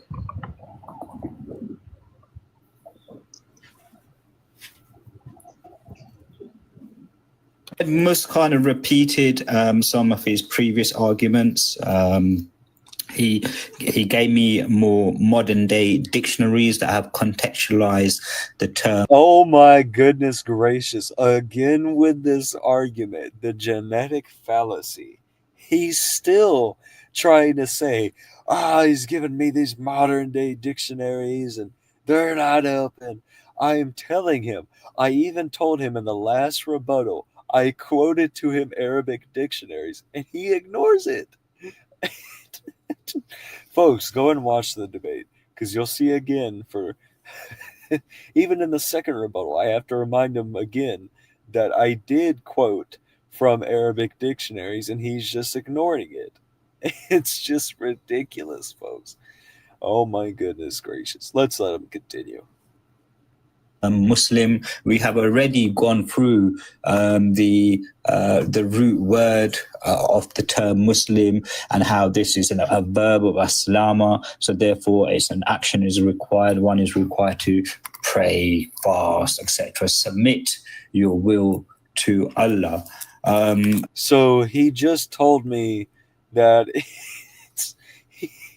he just said we shouldn't contextualize the word Muslim. We should keep it at its root, but then says you're to understand that Muslim is an action based off that root. You have to fast, you have to pray, you have to, he starts adding context to it. What do you mean we can't contextualize the word, but yet we're going to contextualize the word? This makes no sense, folks. Whatsoever. This just does not make any sense. It is hilarious. I can't believe this, man. He keeps quoting dictionaries that have contextualized words, which is natural. It happens. Language is something that is always evolving, but if we stick to a classical understanding, the linguistic. The classical linguistic understanding of the term Muslim, then we all know it means one who submits his will to Allah. You went on about how Jesus fasted, etc. Now, what I did not state was that Jesus followed the modern day Islam as we know it today. Okay, did you hear that, guys? So remember from earlier in the beginning of the stream when we were going over his opening statement, he verbatim did say Jesus lived the modern day Muslim lifestyle, but yet here he's saying, no, I didn't say that. Let's go back to the opening statement real quick. Let's remember this timestamp, 45:14. Hang on, I'm gonna write it down real quick. Okay, now I got it. So let's go back to the opening statement real quick. Jesus lived the modern day Muslim lifestyle is exactly what he said. With the easy argument. In the Quran, Allah makes it clear that that Jesus was a prophet of his. All prophets, Abraham, submitted wholly to the will of God, which is what Islam means, submission. In the Quran, you can just go to Surah Al-Imran, chapter 3, verse 52, where Jesus' disciples themselves state, we submit to God. They are submitters to God. In chapter 5, verse 116, Jesus affirms he never claimed. Okay, hang on. I'm trying to get the transcript. I wanted to see if I can get the transcript to quote the part he is saying that in. I think it's actually at the very beginning of the argument. Hang on. So let's get down to the fundamentals. What does it actually mean? The word Muslim is specific, classic, in the most linguistic class. Jesus is a Muslim. You can just look at the Quran. I mean, a life of total submission to God fits the very meaning. So Raghib al-Ishafa'ani, they all define a Muslim as one who submits completely to God without associating partners with him. So by this true linguistic classical definition, Jesus, who I'm going to demonstrate, lived a life of total submission to God, fits the very meaning of the word Muslim. So let's start with the easy argument. So here, the Quran, it makes it crystal clear that all prophets, chapter 3, by John 5, but these are not just words; these are actual acts himself. Jesus prayed with his face. He lived the modern day Muslim lifestyle. Oh, did you hear that, guys? What did I say? Didn't he say, no, I never said Jesus lived the modern day Muslim lifestyle? What did he just say? Let's repeat that one more time. Let's run that back. Similar to called God in Aramaic, Allah. Jesus prayed with his east. He lived the modern day Muslim lifestyle. He lived the modern day Muslim lifestyle. That's what he said. Oh my God, guys. Well, that's over. I mean, he contradicts himself over and over again. All right, let's finish his rebuttal though, his second rebuttal, because he's just embarrassing himself at this point. He's lost in his own debate, and this is bad. This is very bad. So we were at 45:14. That's the timestamp I got. Know it today. This was far from my argument. My argument, in fact, was that he had many similar traits. He lived a lifestyle of a Muslim. I did not state that he was the quote-unquote modern-day Muslim. Yes, he did. You guys just heard it. I just played it. That's exactly what he said. You then brought up the whole issue of calling Allah Father. Again, I covered this in my initial statement. All our scholars accept, as I've shown you by the tafsirs, they all accept that Jesus may have called God Father, but this was used as a sermon. No, none of the scholars he even quoted say Jesus said this. Absolutely not. He quoted scholars that simply just use the term Father in relation to God, but they don't use it in the same sense he described it as. None of them. And it's very questionable to maybe consider fact-checking, even if that's what those scholars even said, considering he'd lied about a few sources already. So I'm not even sure if I want to trust what he says about what those scholars say anyway. Let's continue. A term of endearment, but the Christians misused and abused this term, and this is why when the Quran was revealed, this term was abrogated. No, we do not misuse the term Father. Jesus quite plainly said that he is the Son of God. John chapter 10, verse 36.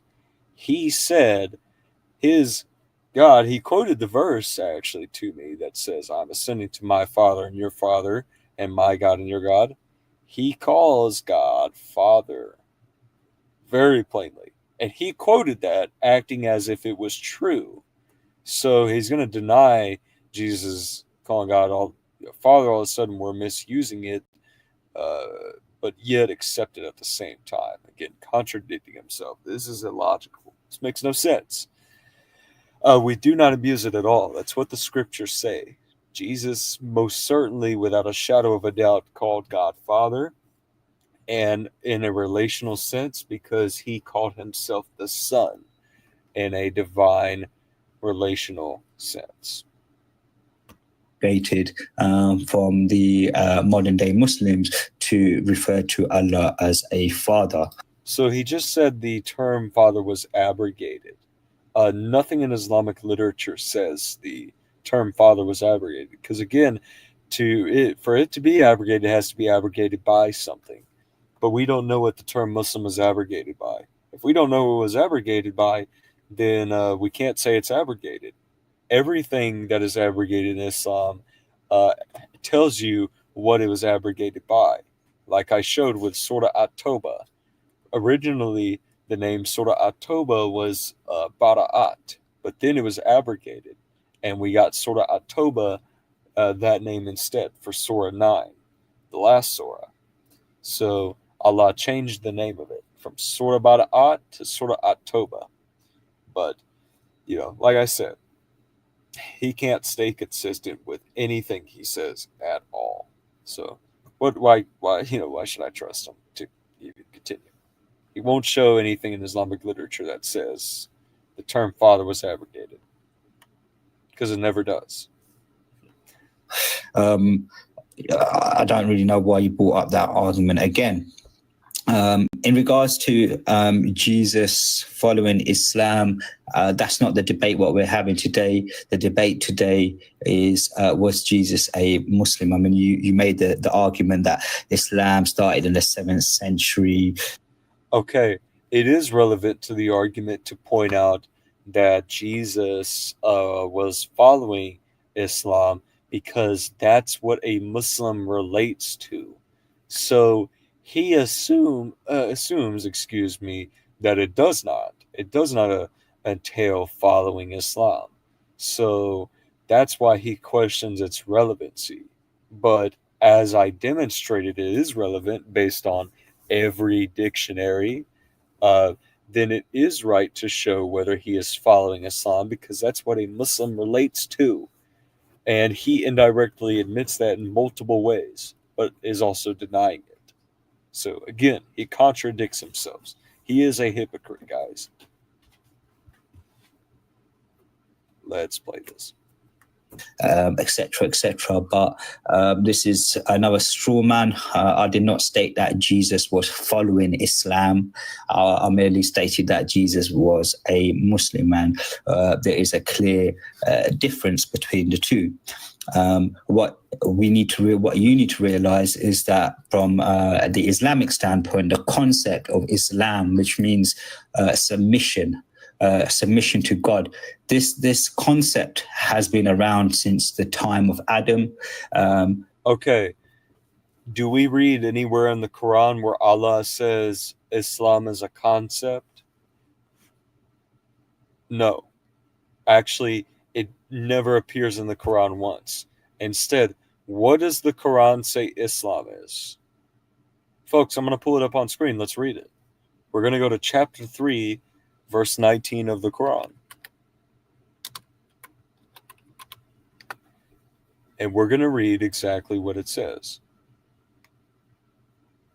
So here, I'm going to pull it up on screen. Let's go back to StreamYard. Move. It's not presenting. Share screen. Let's go to Surah Al Imran. Okay. Check this out, folks. Certainly, Allah's only way is Islam. Now, if you're looking in the original language, look what this says. Indeed, the religion near Allah is Islam. And nobody, so you can just read this all out, that's fine. Those who were given the scripture did not dispute among themselves out of mutual envy till knowledge came to them. Whoever denies Allah's signs, then surely Allah is swift in reckoning. Did Allah say here Allah's concept is Islam? No. He says Islam is a religion, not a concept. Those two are different. But Capo says otherwise. And just impressively embarrasses himself once again, not being coherent, not being consistent with what he is saying. Because again, nothing about Islam makes it a concept. Instead, it's better to say Islam encompasses concepts, which I do agree with. Islam encompasses a lot of concepts and beliefs, but Islam itself isn't a concept. That would be false. And it definitely did not exist since the time of Adam. Okay, guess who is making this claim? Okay, the Muslims, their excuse for when we say Islam comes after Jesus, so therefore Jesus can't be a Muslim. Their excuse for this is, well, no, Islam existed from the time of Adam. Who is saying that? In the time of Adam, did Adam say himself Islam existed? They can't show that. Nothing in Adam's time shows Islam. Guess who is saying Adam is a Muslim? It's the Muslims. It's Muhammad. He is the one saying this. Not Adam himself. It's Muhammad. Muhammad speaks on behalf of Adam and says he's a Muslim. and says he was a follower of Islam and he taught Islam, he was a prophet of Islam. It's not Adam himself. So we're going to refer to an ahistorical quote that does not have any contextual fit to Adam, does not have any contextual proximity to Adam, or any chronological bearing to it, and then take it as truth. That's his way of thinking. This is completely illogical and irrational, and it's abundantly false, guys. This is nothing I would take seriously. At different times, there were different sharias in place. In today's time, in 2025, we have the final revelation and Islam as we know it. But Islam has always been there since the time of Adam. You may or may not have heard of it or referred to it as Islam, but Islam merely means one who submits his will or submission to God. And no, submission to God is a concept of understanding in multiple religions, but that ranges even to pagan religions too. The Norse and Roman and Greek pagans believe they were submitting to God. The worshippers of Baal believe they were submitting to Baal. Excuse me. That's how you're supposed to say it. But yet you can't say pagans or Muslims all of a sudden, because in Islam it is rejected that anybody who does not believe in Allah or follows his commandments, they are among the kuffar. They're disbelievers. They're not Muslims. You're only a Muslim if you love Allah and you are a servant of Allah. If you said your shahada, you perform salat, you pray, you do these things, then you're a Muslim and Allah loves you only. But if you're a pagan and you're an idolater, then Allah doesn't love you. You're not a Muslim, and He won't admit that. So submission to God is instead, he's claiming to be unique to Islam, but that is not true. Submission to God has never been unique to Islam. It has existed in multiple religions for thousands of years, way before Islam. Islam did not exist in the time of Adam. It is historically absurd to make that claim. Let's continue. All of the prophets of our books all submitted their will to God. Therefore, they followed a form of Islam from the beginning. No, they couldn't have followed a form of Islam when no form of Islam existed. He has to prove a form of Islam existed, but he doesn't give anything, not a single source. Apart from that, what else did you state? I don't think you covered all of my arguments either from my initial round. So I asked you to confirm why Jesus on numerous times submits his will to God, as per the definition, the linguistic classical definition of the word Muslim. So, for example, in Hebrews 5, chapter 5, verse 7 to 8, Jesus was heard because his reverent submission. In John 6:3-8, I have come not to do my will, but the will of him who sent me. Matthew 26. Okay, you know what else is in Hebrews? I should have paused it a little earlier. You know what else is in Hebrews? Because he's doing an internal critique. So if he's going to do that, then he's going to have to grant anything else that's in that same context. That's why I say the way you can debunk these Muslims when they try to quote passages in the Bible to show that Jesus was complementing Islamic ideas and showing similarities, go to the same books that they're quoting from. Go to any part of that same book or any part of that same passage or same chapter, and there will always be something in there you can quote that goes against Islam. There's always something in there. Nothing in the Bible agrees with Islam. Nothing. Okay? The books of the Bible are centered around context. They're in the same narrative. Okay, it's written across different authors. But if you're going to quote Matthew then understand context. Okay, don't take Matthew out of a complete context and cherry pick what he says and leave out other relevant things he does say in light of what he also quoted. So if we're going to go to Hebrews, Hebrews 1 says Jesus is God. Okay, if he's going to go to John, well, guess what? You can go to John's epistles. Read 1 John 5:20. It says Jesus is the true God. So if these things are also written by the same people he is quoting from, then obviously it's not working out for Islam. He would have to reject these sources, and he fundamentally will regardless, as soon as they do work against them. 39, not as I will, but as you will. So these are all acts of submission. So for you to negate what... Well, acts of submission also include in Mark chapter 3, verse 35, when it says, whoever does the will of God is the mother of Jesus, the brother of Jesus, or even the sister of Jesus. So if Capo's mother is a Muslima, then she is actually the mother of Jesus because she does the will of God. That's simply his logic. So, I mean, that's obviously ridiculous too. What the term Muslim means, for you to ignore these verses where Jesus... Okay, he claims I ignored them, but I addressed them quite plainly in my rebuttal. Folks, just go watch them. Just go watch the debate. You'll see how I address them. Admits his will to God's will. You're just being disingenuous now. So I'm disingenuous. That's amazing. But I was gracious to respond to everything he did say.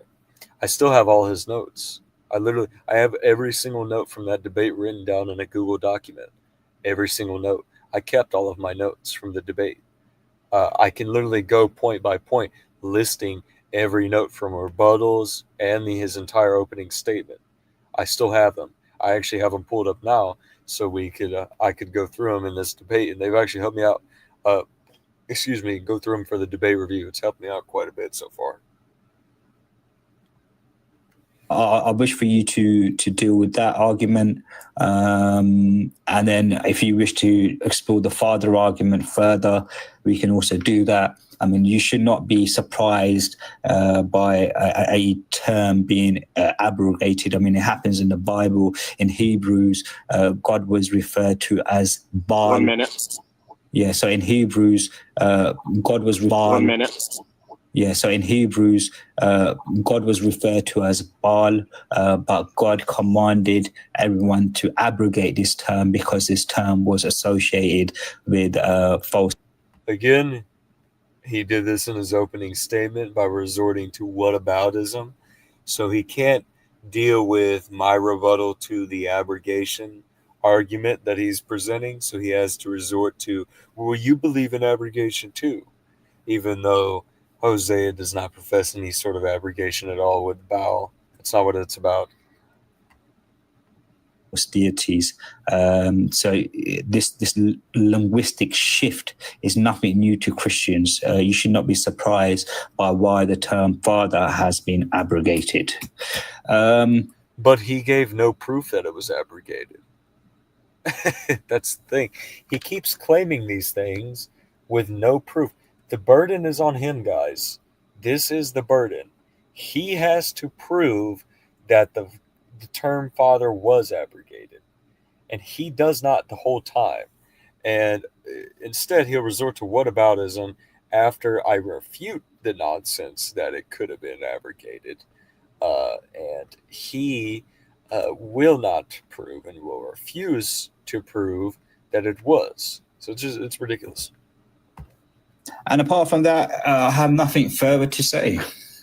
All right. So next up, folks, that concludes the rebuttals of this debate review.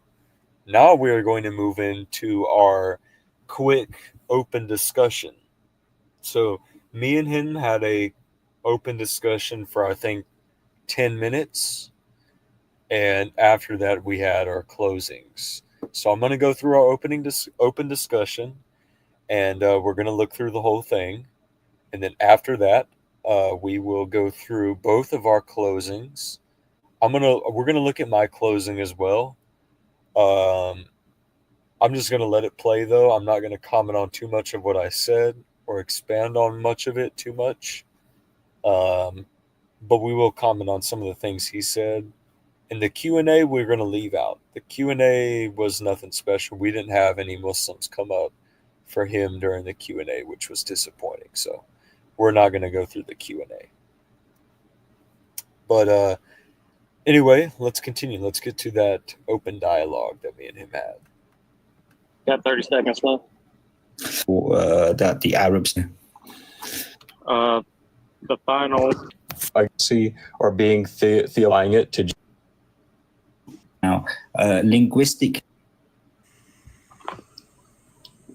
Okay, No. Yeah. Okay. So your initial argument, 20th century publications. Wait a so, minute, hang on. 10 seconds. Yeah, we'll just keep it there. Okay, you can put your. All right, give me and go. one. So this will be the. I was just having trouble finding it. Sorry about that, y'all. Been keeping y'all waiting. My bad. Okay. 1 second. Called himself. All right, go ahead. Yeah.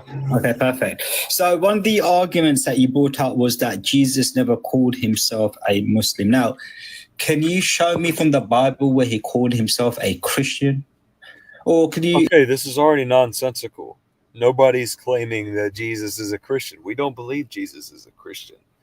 Like I told him on multiple times, Jesus is a Second Temple Jew. Even also show me where Moses called himself a Jew. This would be completely, and I'll say again, it does not logically follow that we would believe he is a Christian in any sense, because a Christian is defined as somebody who believes in the religion of Christianity, or i.e. somebody who follows the teachings of Christ. Jesus does not follow the teachings of himself. So we do not believe he is a Christian. We do believe he is a Jew because of what he reflected in the biblical canon as a Second Temple Jew. Now, this is exactly how I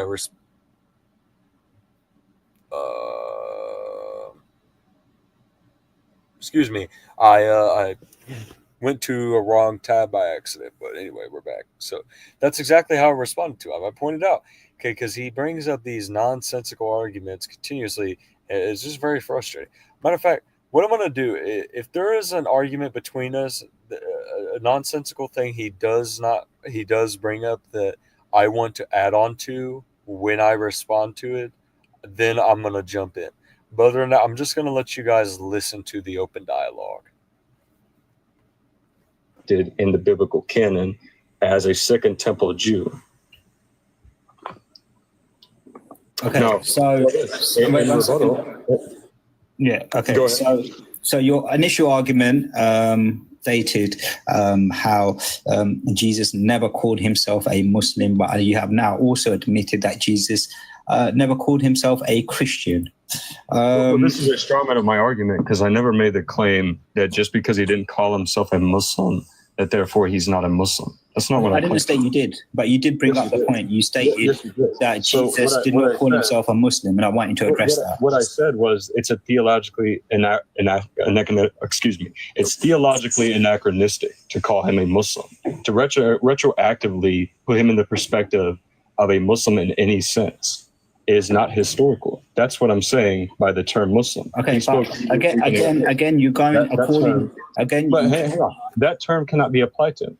Again, it's anachronistic. Okay, you said the same thing a couple of times now. Again, you keep using the modern day contextualized definition of the word Muslim. I've gone through this like 3 times now. Linguistically, all classics. 1 second, I didn't interrupt you. I did not interrupt you. Let Capo finish. Yes, so linguistically, all Arab lexicons, all classical scholars, Ibn Kathir, Ibn Taymiyyah, all of these people, individuals, these sources, they all state that linguistically, Muslim is one who submits his will to Allah. For you to turn around and give me the modern contextualized definition of this word, and then... So I'm going to pause it here real quick. Now, I don't think going through the open dialogue the way we did was the best because it was not long enough. So it ended up not being fruitful because having to let one of us finish at a time ended up him taking up a lot more of the time of the open dialogue than I had to respond. So I wasn't able to get my full thoughts in 100% of the time. And you guys are going to see that throughout this open dialogue. So I just want to remind you guys that keep a heavy thought on that as you're watching, but also what he's responding with.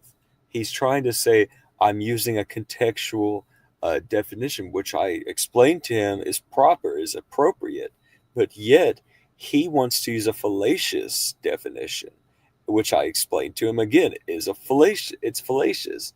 So he suggests something fallacious. Well, I'm suggesting something appropriate and coherent, and he will not demonstrate what he is using is coherent. So what he's saying is just it's completely it's out of the books, not true. It's idiotic.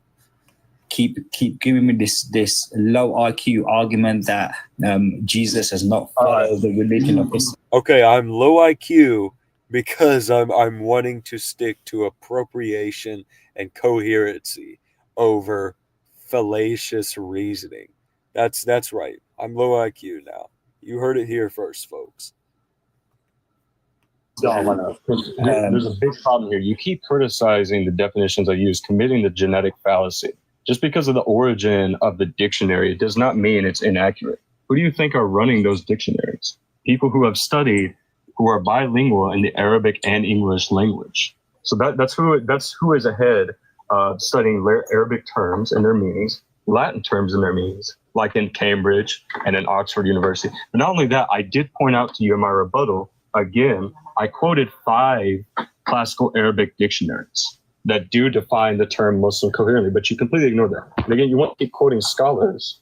How about scholars like Ibn Taymiyyah that says a Muslim is one who submits externally to Islam, but true faith, consistent belief of the heart and speech and actions? Or what about Imam al-Nawawi, a Muslim who is one who testifies to the Shahada and follows the obligatory practices? Can you show me where Jesus took the Shahada? Okay, again, you keep equivocated to the definition of Muslim now that the revelation of the Quran has been given. This kind of ties in with what the... Okay, he obviously is ignoring the point.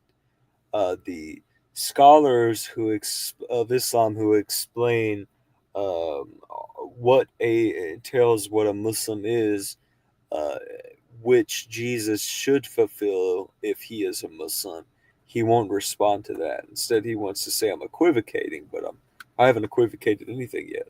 It's him who is equivocating. The example you gave of a Jehovah's Witness. Now, if a Jehovah's Witness truly submitted their will to the one God... This has nothing to do with the question I asked him. He won't answer the question I'm asking him. But yet, if I interrupt him right now, the moderator, which respectably is going to tell me that I need to let him finish, but he is also going to jump out and say, oh, you need to let me finish as well. So, but again, he's not answering the question at all. He's avoiding it.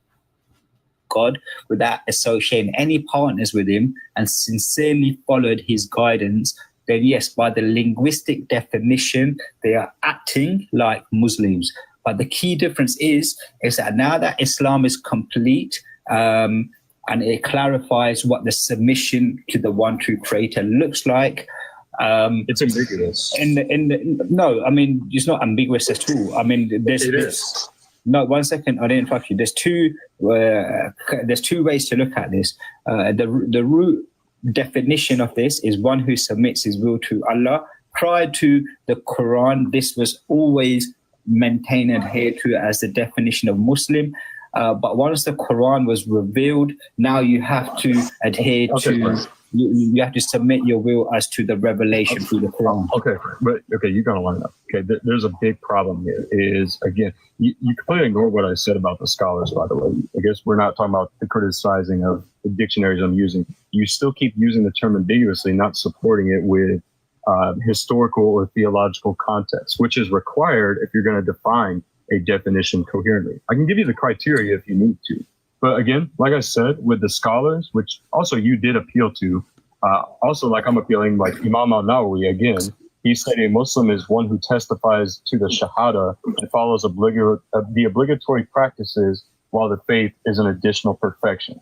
Can you show me where Jesus professed the 5 pillars, affirmed the Quran, or said the Shahada, affirmed Muhammad's prophethood? Can you show me any of that? Mus, you keep making the same argument. Let me make a pause real quick. It's 5 minutes and 30 seconds. Would you like to extend it 5 minutes? It's fine. Just keep it as 5. It's fine, host. But Mus, you keep repeating the same argument over and over again. You have to explore. 1 second. You have to deal with the term Muslim. So he refuses to answer the question once again. This is a dialogue. He's supposed to entertain what I am saying. I'm supposed to entertain what he is saying at the same time. So I did entertain what he said. I called it out. I called out what he said is ambiguous. But also, after I respond to that, I begged a question, though, because he questioned, or not questioned, he brung up a scholar. I brung up some scholars, and I asked him about those scholars, and now he's not answering. And he says, no, I don't have to. Let's stick to this. So this is completely one-sided from him. He can't answer those types of questions. In 2 different eras, one prior to the Quran being revealed and one after the Quran being revealed. When you but I already did. 1 second, I didn't interrupt you. I did not interrupt you. I did not interrupt you. I'm going to interrupt Mus now when he starts speaking. This is go ahead, Capo. I'm going to extend the time for 3 minutes. Go ahead, Capo. Okay, so he keeps repeating the same argument over and over again. It's not in a very good argument. Okay, I'm not repeating the argument over and over again. I haven't. I've had to repeat my question 1 time because he refuses to answer it. He will not answer the question. And it's such an easy question, too. Did Jesus say the Shahada? Did Jesus profess the 5 pillars of Islam? Did he profess the 6 articles of faith? Did he pray in sajjad? Did he wash himself like wudu? Did he do any of these practices of Islam? And if he can show me those, maybe that can convince me in some sort of way. But he won't. He refuses to answer those questions. Term Muslim, you have to refer to it in 2 different eras. Again, he sticks to his side of the argument. So again, he's still staying one-sided to talk about whether the term Muslim means one who submits their will to the true God. So he doesn't want to stick to what I'm saying. So at this point, he's just ignoring me, which defeats the whole purpose of it being a dialogue. He wants it to be one-sided. He wants to be in control of the conversation. But obviously, I'm not letting it happen. I really want to make sure he answers the question. So I'm trying to push him on it, but yet he's still ignoring me. Prior to Islam being introduced in its current form in the 7th century, the term Muslim linguistically in the classical definition has always been one who submits his will to Allah. This is why Jesus' disciples in the Quran in chapter 3, they state that we submit our will to Allah. This is why Abraham in the Quran, he states he's not a Jew, he's not a Christian, he's a true monotheist. Sorry, I didn't interrupt you. I extended 3 minutes. So. Sorry, this guy keeps putting me off my flow, man. I'm gonna interrupt this guy as well. You keep repeating. This is a dialogue. Yeah, but that's how a dialogue works. Okay. We go back and forth. Yeah, but So he thinks he can just monologue for what we agreed to do, a dialogue. So this is completely embarrassing. He, instead of wanting to dialogue with me and go back and forth, every time I try to intervene and question something he said or go on something he said, no, he wants to spend that time talking. He wants to make sure he's getting his point, the entire full point for 2 minutes at a time, and it's just wasting the dialogue. I'm not getting any time to speak, so it's absolutely ridiculous.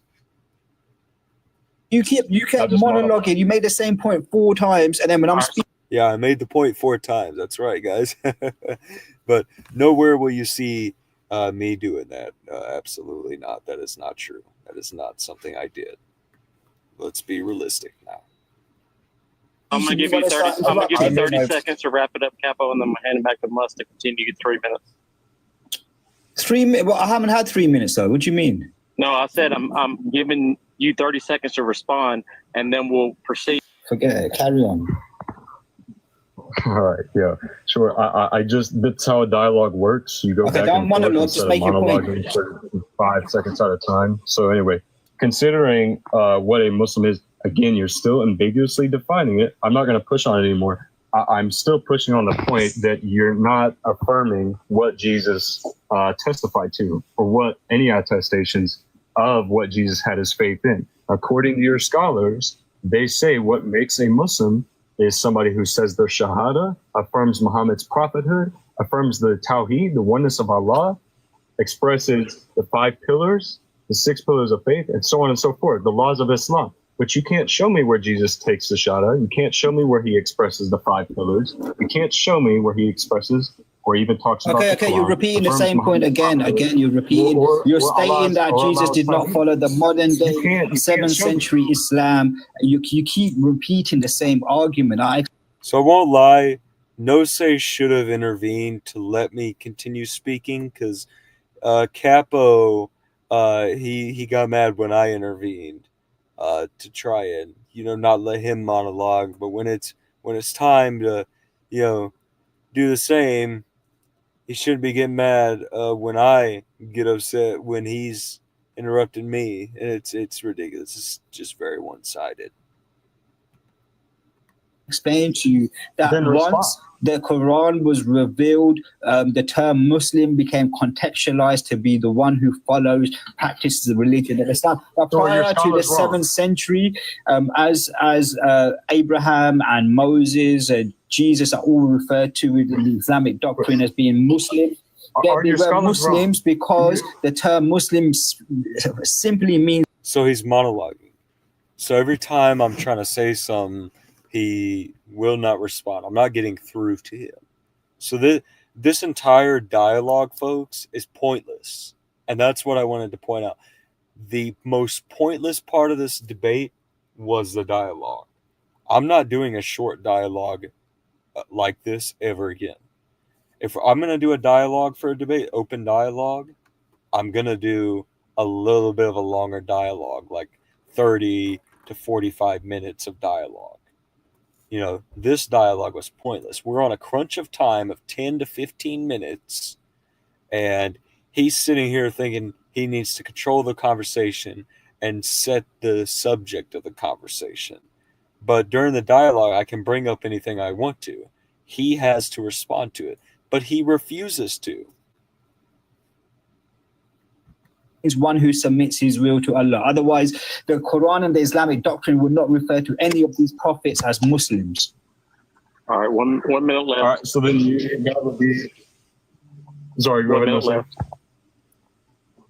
1 minute left. Okay. So again, Capo, then Muhammad would be a Jehovah's Witness, because if I want to ambiguously define a term based off specific meaning in any context at all, without any background or preciseness to it, then a Jehovah's Witness would mean a witness to God. And your Muhammad would be a Jehovah's Witness because he is a witness to God. Again, you won't respond. I keep pushing the points over and over because you will not respond to them. You keep going back and forth on defining the term ambiguously. But I keep quoting what your scholars define it as. Okay, what makes a Muslim? Okay, you can define it how you want, but your scholars say a Muslim is one who affirms a shahada and so on. You won't respond to that. Jesus never affirms those things because those concepts did not exist at his time. Neither did Muslims. It's impossible for him to be a Muslim because a Muslim. Okay, now you're monologuing now.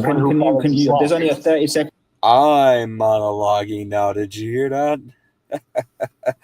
So yeah, that's the thing. Whenever faith, whenever it hits him that he's getting baked, he's saying I'm the one that's monologuing.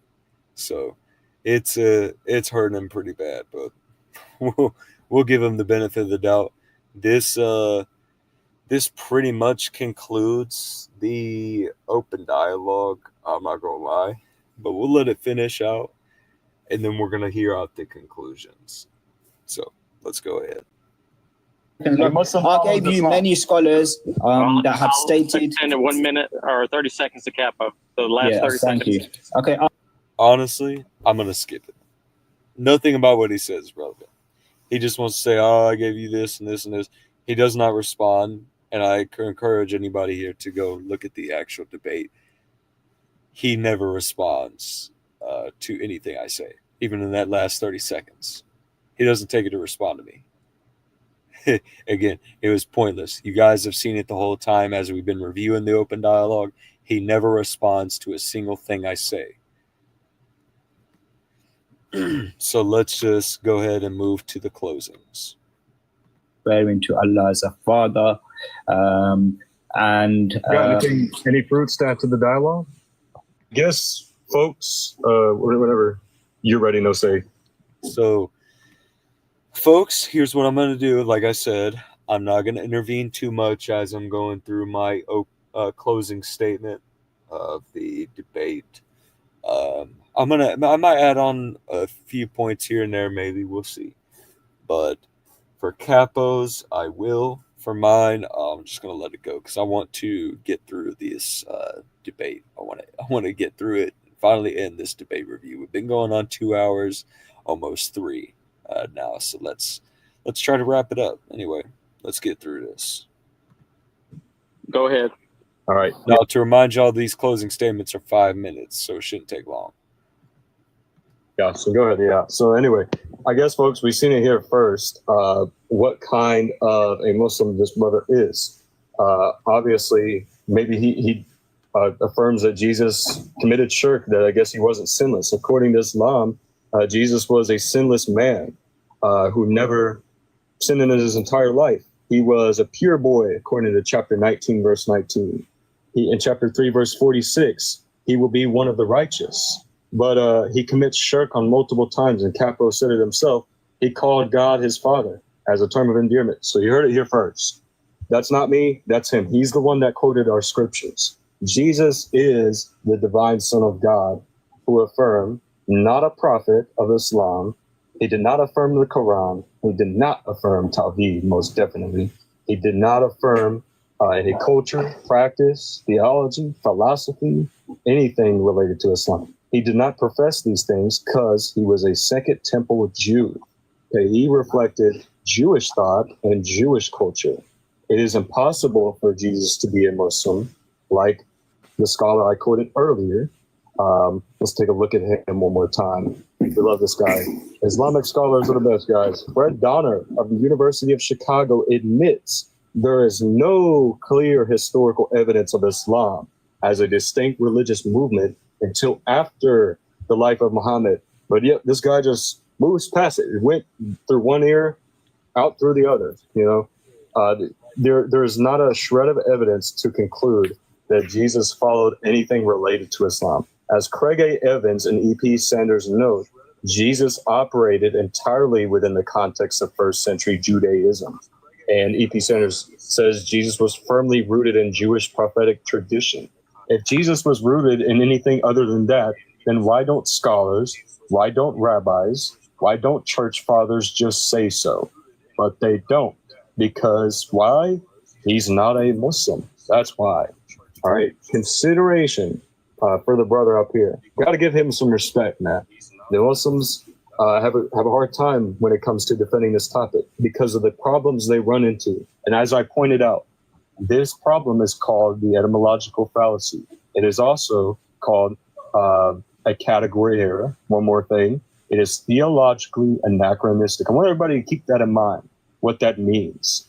Okay, theologically anachronistic is applying a later religious idea or term, like Muslim, to a time period or person when that idea didn't exist yet.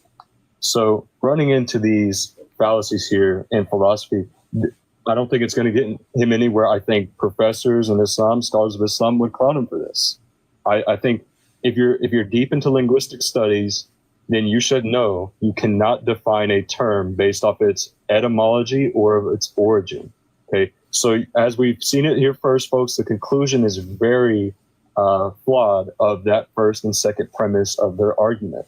Okay, because the first premise relies on imprecise and an inaccurate definition of Muslim. The second premise falsely assumes Jesus submitted to the God of Islamic doctrine, a doctrine that did not exist until centuries after Jesus. Therefore, the conclusion that Jesus was a Muslim is not only invalid, but historically untenable. Jesus was not a Muslim. He was a Jew who affirmed, for the last time, the scriptures of Israel and claimed a unique relationship with God that is utterly incompatible with Islamic theology. Jesus was sent on a cross to die for the sins of the world, which Islamic theology would digress on. So in consideration with that, got to give thanks to my opponent here, got to give thanks to the Christian brothers, but most importantly, all glory to the one true living triune God. God bless, guys. All right, so Capo, you'll have 5 minutes also. Who brought up? Sister, go back down and chat till it's done. I don't know who brought you up. All right, let's take a look at Capo's opening statement. All right, so Volume 3, who... also. Perfect, thank you, host. Okay, so... You know when you're ready, go. So let me just give you a classic scholar in Islam who confirms what the definition of Muslim means. In his fatwa, Majmu al-Fatwa, Volume 3, Sheikh Ibn Taymiyyah states, Islam is the submission and surrender to Allah, obedience to Him, and following His commands. Anyone who submits to Allah is a Muslim, regardless of whether they were before. Ibn Taymiyyah is not giving a definition of Muslim. He's quoting the word aslama. Aslama means to submit or to surrender.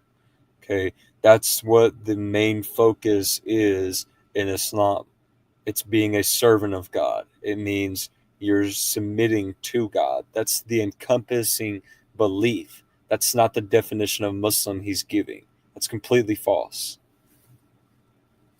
Before or after the Prophet, peace and blessings upon him. So Shaykh al-Islam Ibn Taymiyyah himself states that the term Muslim existed whether before or after the Prophet Muhammad, peace and blessings upon him, as long as it's... That's also false. He just made that up. That's not in any of Ibn Taymiyyah's writings. One who submits his will to Allah. My opponent also repeated the same argument about how Jesus did not follow Islam and Islam came in the 7th century, etc. Again, I've just explained it by Ibn Taymiyyah. The term Muslim existed prior to the Prophet, peace and blessings upon him. You then had a problem with... No, he didn't. He didn't. He never went into the term Muslim existing prior to Muhammad. Not once did he show that. Not at all. My explanation of the term father. So let's go through that again. Let me break it down for you, one, because I think this was your only good point that you brought up. Everything else wasn't very, very impressive. So in order to reach the conclusion of whether Jesus could be called Father, we have to use something called analytical truths. This is no, we don't. We understand whether Jesus called God Father based off his own words, not off a philosophical principle. Okay, understanding who calls who what is based off the plain reading of their testimony. Okay, if I call my dad a father, I don't need your analytical truth to prove that. Okay, so his analytical truth is a philosophical straw to grab on to suggest that or reconcile is the problem of Islam with that Jesus could be a Muslim, because he is trying to say the biblical Jesus is a Muslim, but the biblical Jesus calls God Father. And that's a problem he's going to have to deal with if he says the biblical Jesus is a Muslim. And if the biblical Jesus does call God Father and him committing shirk that way, then obviously he's not a Muslim. And if Jesus is not a Muslim, then Islam is false because the Quran calls him a Muslim. So he has to find a way to reconcile this. An analytical truth or analytical statement is a statement that is true by definition, meaning its term is based solely on the meanings of the terms and logical structure. As I repeated earlier, if you equate a father being one who is a creator, sustainer, provider, Allah himself in the Quran confirms himself to be a creator, a sustainer, and provider. Therefore,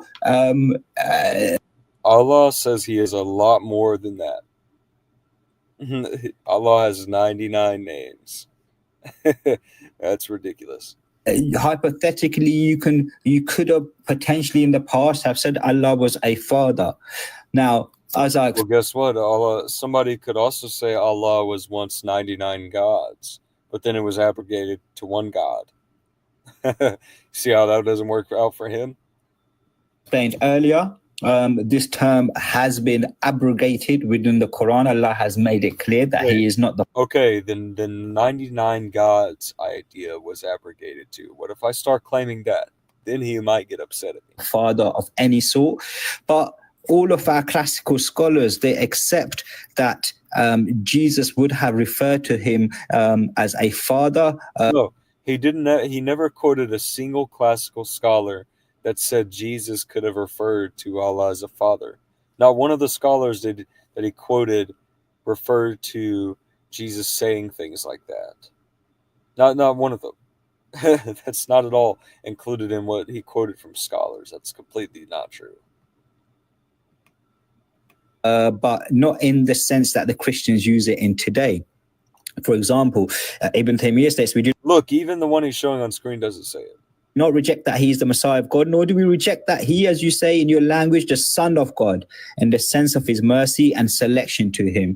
So there is possibilities in the past where they could have used the terms father and son, and it could have meant something else. But because languages evolve, words evolve, like I explained earlier, the current usage of the word father was abrogated from the Quran. Ibn Kathir, in his commentary, so he claims I as a Christian am misusing and abusing the term father and son, but it looks like the Muslims are the ones that are doing it. They're twisting and misusing it incorrectly. For chapter 5, verse 18, that explains the whole use of the word father. He says they explained this statement in an improper manner and altered its meaning. Some of the people of the book who later became Muslims refuted this false statement, saying this statement only indicates honor and respect, as is common in their speech of the time. So all of our classic scholars hold the position that the term father was used as a term of endearment. Therefore, if Jesus did call him a father, we have no issues with this. Could a Muslim call father Allah father in today's day and time? Absolutely not. Could Jesus have called him a father in that time, and for it to not be considered shirk? Then absolutely yes. It all comes down to the analytical statement of the analytical truth. Jim, can you go on? Okay, so again, there's a problem with this because the analytical truth here is not being demonstrated whatsoever. He quotes an analytical truth saying that we can use this, but doesn't demonstrate how the analytical truth works or how it applies. So I see, honestly, that was pointless even quoting it. He doesn't demonstrate how it works. But also, again, I don't think we should trust what he's trying to quote from those scholars. I think it's very questionable. Like I said, guys, fact check what he is saying. Because again, I have showed you multiple times he's been a hypocrite. He's lied about his sources. He lied about Lisan al-Arab. He lied about etymologyonline.com. He contradicts himself on multiple occasions. I'm sure these sources probably don't say what he thinks they say. That or he just lied about them plainly to deceive me. On you, please. Oh, what's going on? Give me another minute now. Look, he's really... Yeah, I don't know who's bringing up people. Y'all about to piss me off. I don't. Habibi, go down for a minute. JM, mute JM, please. I don't know. It's going to give him. So I'm going to give him another minute. I don't know who's bringing up people. Okay, how long have I got left, host? How much do you need? How much do you need? Whatever my time was left, plus a minute. Well, we've been talking, so I'll give you a minute and 30 seconds. Okay, so yeah, just in regards to this, the Bible itself in John 20:17, Jesus says, I'm ascending to my Father and your Father, to my God and your God. Again, he quotes a verse that shows Jesus' subordinate in role to God, but he does not quote John chapter 10, which is in the same context, same book, where he also says that he is one with the Father and that the Father is in him and he is in the Father, and that he is also the Son of God. He doesn't quote that because it's just very convenient him to quote that verse instead of the others. Very convenient. Here in this verse, Jesus is clear. God is above him, not part of him. So again, it all just comes down to what you mean. Like I said, John chapter 10, Jesus quite literally claims to be one with God. It's very easy to defeat this argument.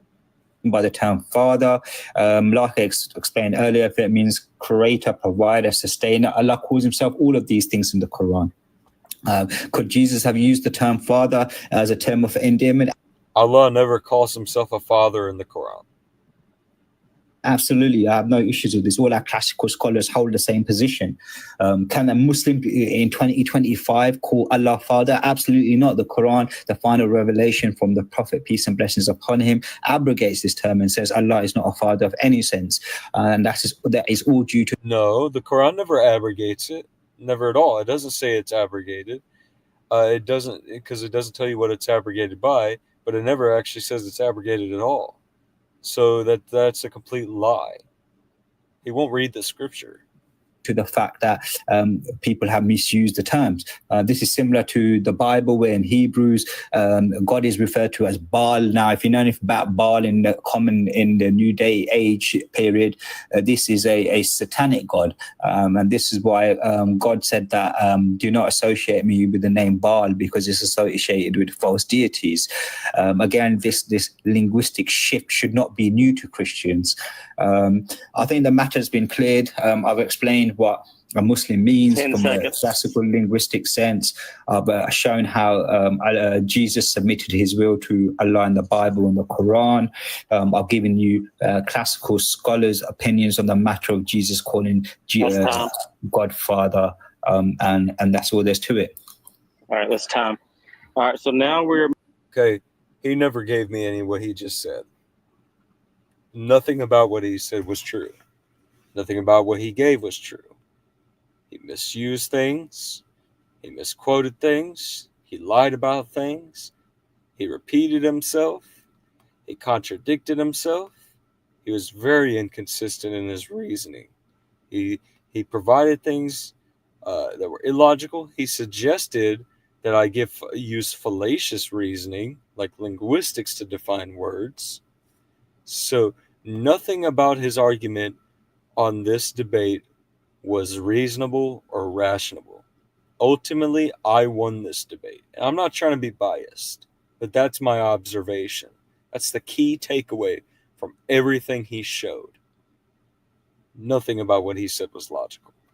So, folks, out being said, I think his argument was weak. I think he lost, ultimately. I don't think he won this at all. But that concludes this debate review, folks. I want to say God bless you all. I love you guys. I thank everybody for supporting me. This is my first live stream, so appreciate those who did come in to say what's up and all that. So continue to pray for me, guys, and we'll come back and we'll do some more live streams here pretty soon. So God bless, guys. Salam al-Masih. لجميع ربي يكون ما يكون لكم. God bless everybody.